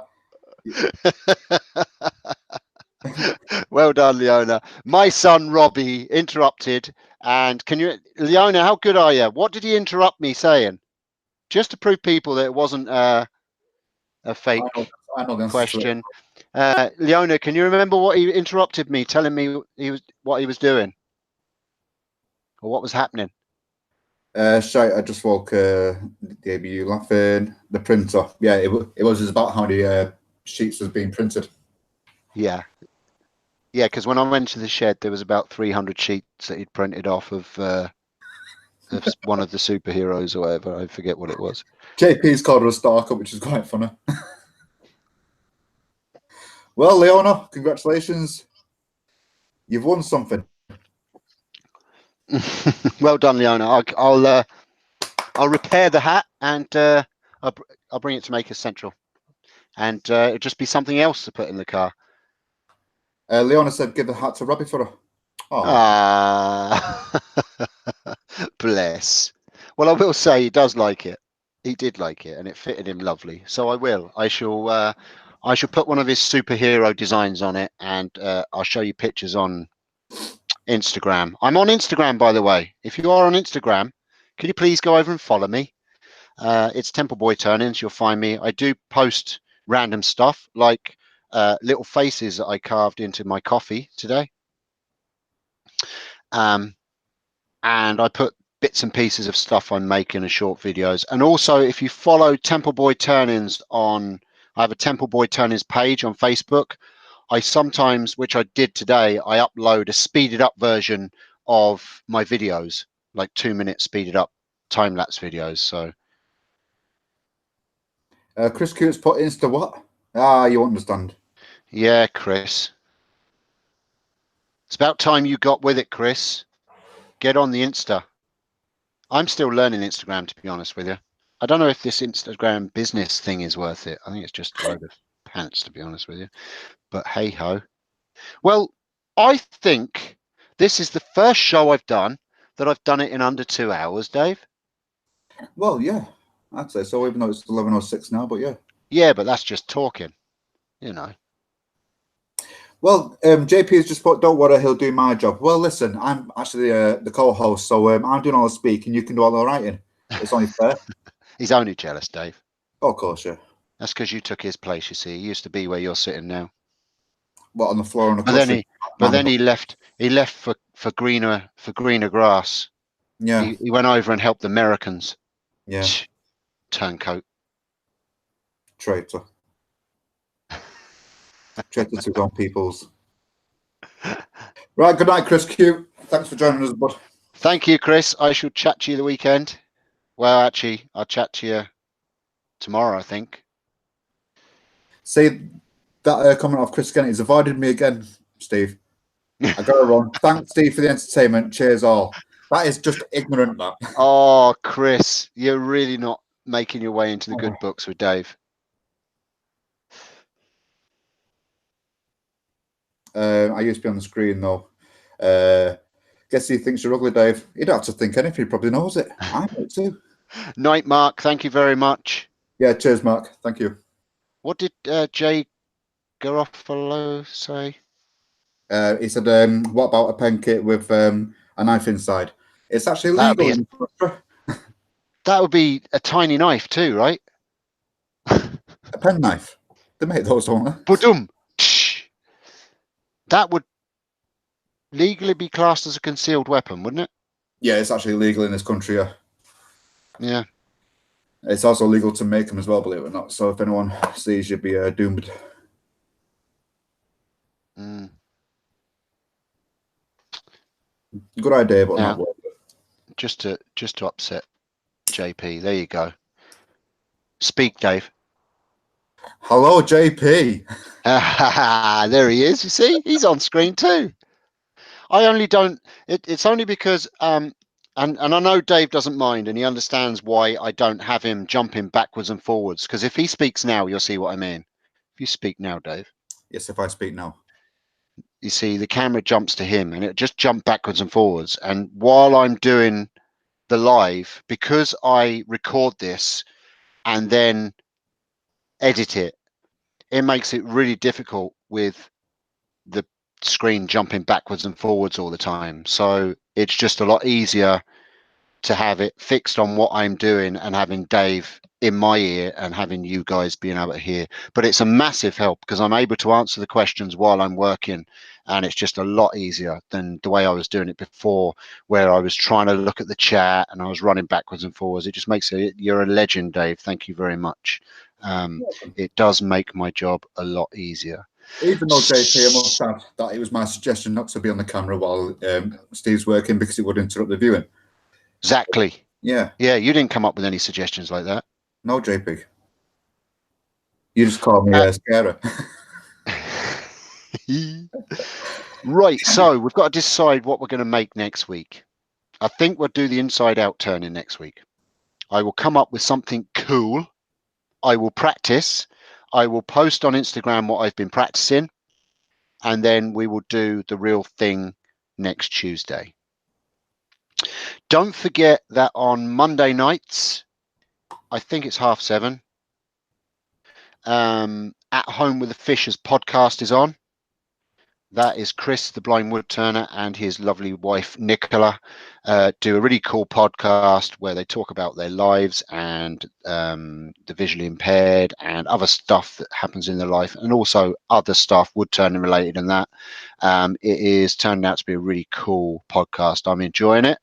So don't forget that. Also, this Sunday and every Sunday, we have the Makers International podcast, of which I have one of 4 lunatics that does the show. I can't remember what it's about this week. Oh, yes, I can. It's about Makers Central, I believe. All the updates and what's happening on Makers Central this year. So those of you that are going, it should be a good show. The Beard Time 16 watched the podcast last night. Yeah, fair play to you. If you're not already subscribed, please do so. If you haven't given me that good old thumbs up, then give it a slap. And yeah, share my videos around. It really does help. You've all been brilliant. My view ratings since I've been doing this show and uploading the edited versions have really come up well. My channel's doing a lot better than it was. So thank you so much for that. Thank you for the super chats that I got tonight. And I am going to be working on a project this week. Sneak peek. This was a bit of a fail, but sneak peek. Looks like it's made out of green ice. I'm getting there, and when I crack it, it's going to be an alternative to resin. It looks like it's already cracked. Boom.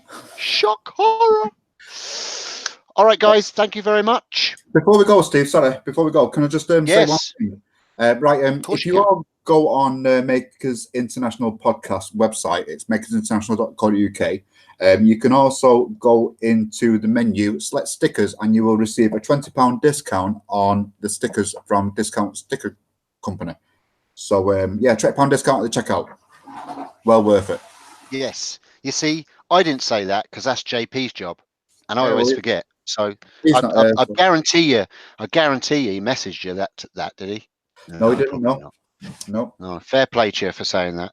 Oh, Dave got it wrong. No, it isn't. How do you say it wrong? Come on, Steve. Come on, JP. You're up in type. Podcast.com. It isn't. It's .co.uk. You told me. Makersinternationalpodcast.com. There you go. Why is he using an American domain? But anyway, yeah. We have. I believe that the web page has had a couple of little issues recently, with some advert thing that's attached itself to us. That's not something we've done. It's just like a virusy thing. I don't know. It's like a thing that's attached to Google or whatever. But if you click out of it and back into the web page again, you'll get to the web page. It's just an annoying little thing that is annoying some people. But just ignore it. Click out of your search. Go back into search the page again, and you'll get us. It was happening with my web page as well. I don't know what it is, whether it's the provider or what. I don't know, the host or what. I'm not sure what the story is, but it's just a bit bloody annoying, to be honest with you. So web link the sticker discount. There you go. So that's the stickers. Get your stickers. That's it, folks. Also, thank you very much, Dave. Again. Also, for stickers, what I've noticed with the sticker, when you go on the website and you go to the to proceed to checkout, it does come up with an error, but that is just all their server error. But if you go into the onboard chat with discount stickers, they will phone you and you can place the order there and they will still give you the discount. I realised that today. Oh, thanks for So they that. are really helpful. Good man. That's brilliant. Thank you. So give them a ring, is it? Oh, Well, in the chat. Oh, the online chat. So you don't even yeah, have if you go to into ring. our onboard chat, leave your number, express your your difficulties, and then they'll phone you back. Not a problem. Oh, that's perfect. Hi, Joe. I see that she's working hard while you're sitting on your ass doing nothing, Dave. Yeah, she's sat on her knees doing nothing. Hi, Joe. Steve's saying hi, Joe. I can't hear. Oh, hang on, right. You should be able to hear him now. Hi, Joe. Hiya, you all right? Yeah, I hope you like your pens. Oh, That are actually darts. That aren't pens, really. I know, I was watching it in the kitchen and I burst out crying and I just had to turn it off. Oh, Jesus, I'm sorry. Am I that bad? We didn't know what to say. Oh, that's nice. But it's not nice. But I know what you mean. But so, yeah, we're still live. And thanks all for joining. It's been great again. It's been a pleasure. And me being the co-host. No problem. Right. Goodbye. We'll see you. Thanks, folks. Bye. Thank you. Yeah, next Tuesday, doing the same thing. Turn It Tuesday. Look out for the edited version of this. It will be up this week sometime. And yeah, next Tuesday, I think Inside Out Turning, Dave? Yep. Yeah, Inside Out Turning. We're going to do that. Night, folks. Thank you very much. And we'll see you again soon. Bye! Temple Boom! Oh! Not just yet. I didn't keep your promise, Dave. What promise is that then? Oh. Fucking bananas! Has to be a banana in every show. Bye, guys. Bye, all. Thank you.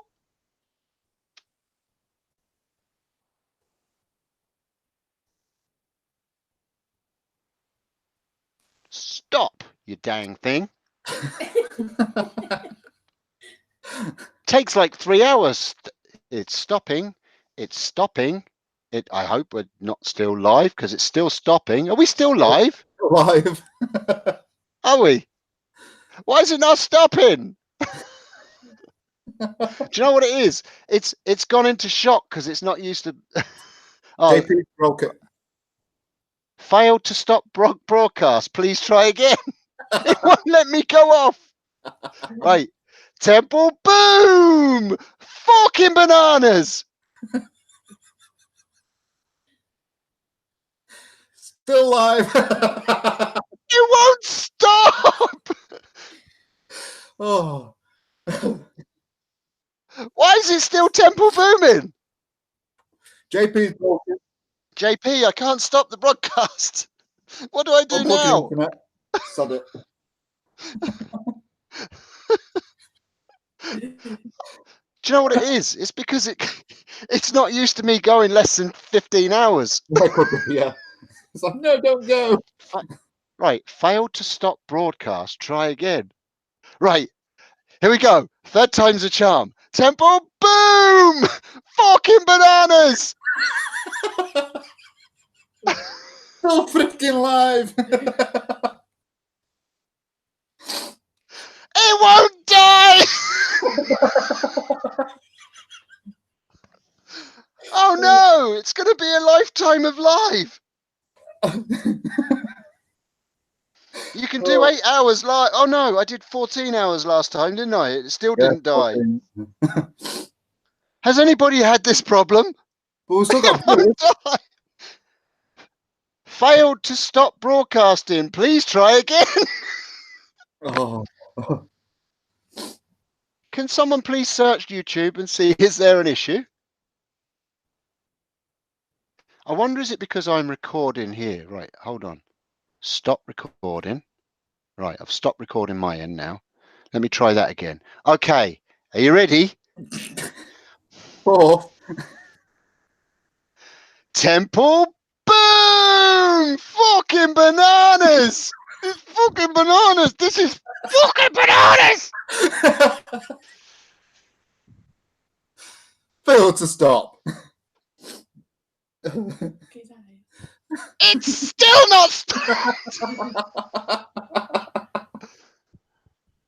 Oh, Right, it's time to do a Pat Lap video then.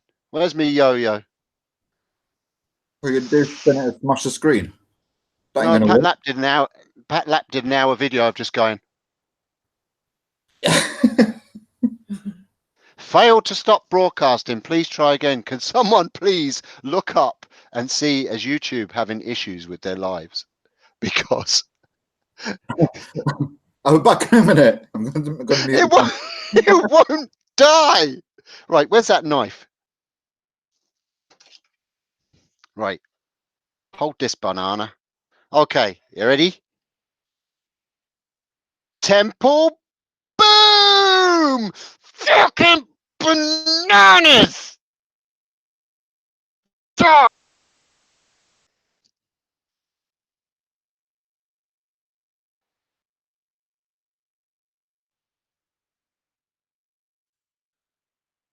It's not dying. Oh, Jesus! I give up. I'll sit here and drink coffee then. I'll just go in. I'll just go inside. You can watch my workshop. Failed to stop broadcast. Please try again.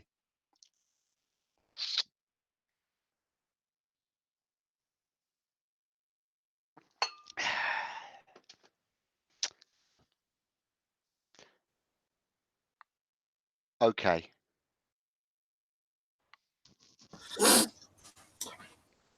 I wonder if I leave the call, will that cancel it? No, because you're still broadcasting, won't you? Not necessarily. Okay. Right. Try it. Okay. I'm going to try it. But what it is going to do is it's going to shut down and you're going to disappear, Dave. So I'm going to say thank you very much. Well, I'll shut down myself. All right. See you next time. Cheers. Bye, Dave. Bye, all. I think it's Dave's fault. Okay. I'm just going to cancel like it's a call because it won't stop broadcast.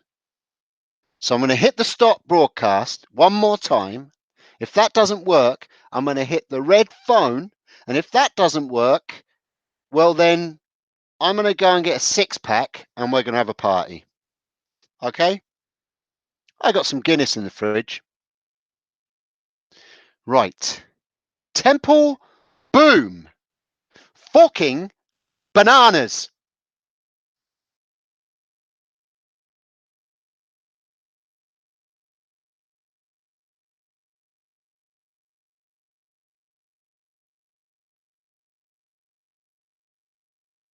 Did you think I was frozen there? Oh, good Lord.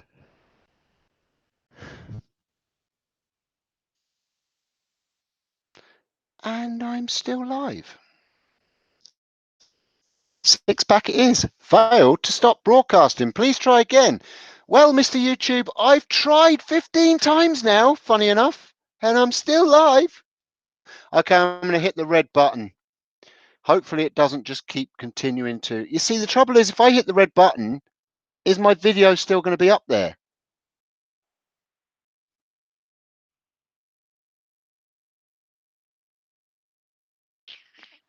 This is a strange one. I've never had this before.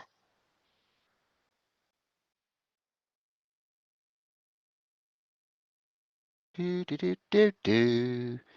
Oh, well.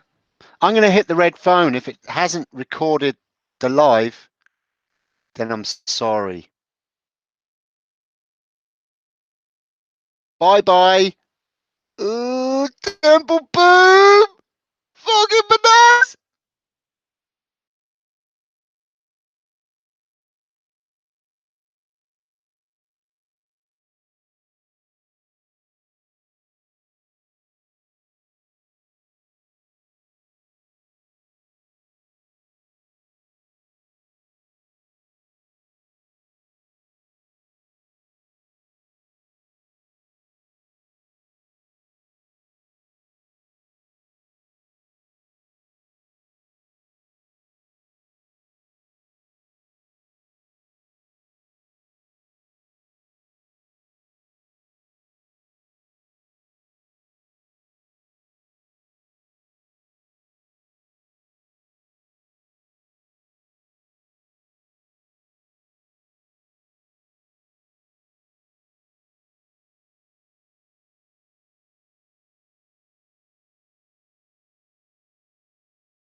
No!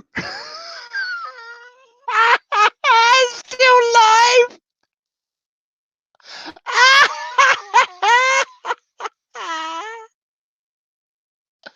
Oh my god! I don't know how to kill it!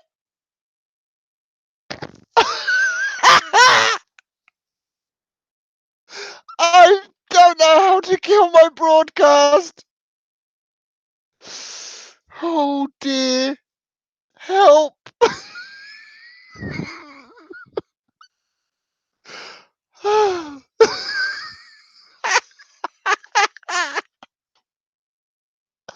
Oh, this is too funny. Uh,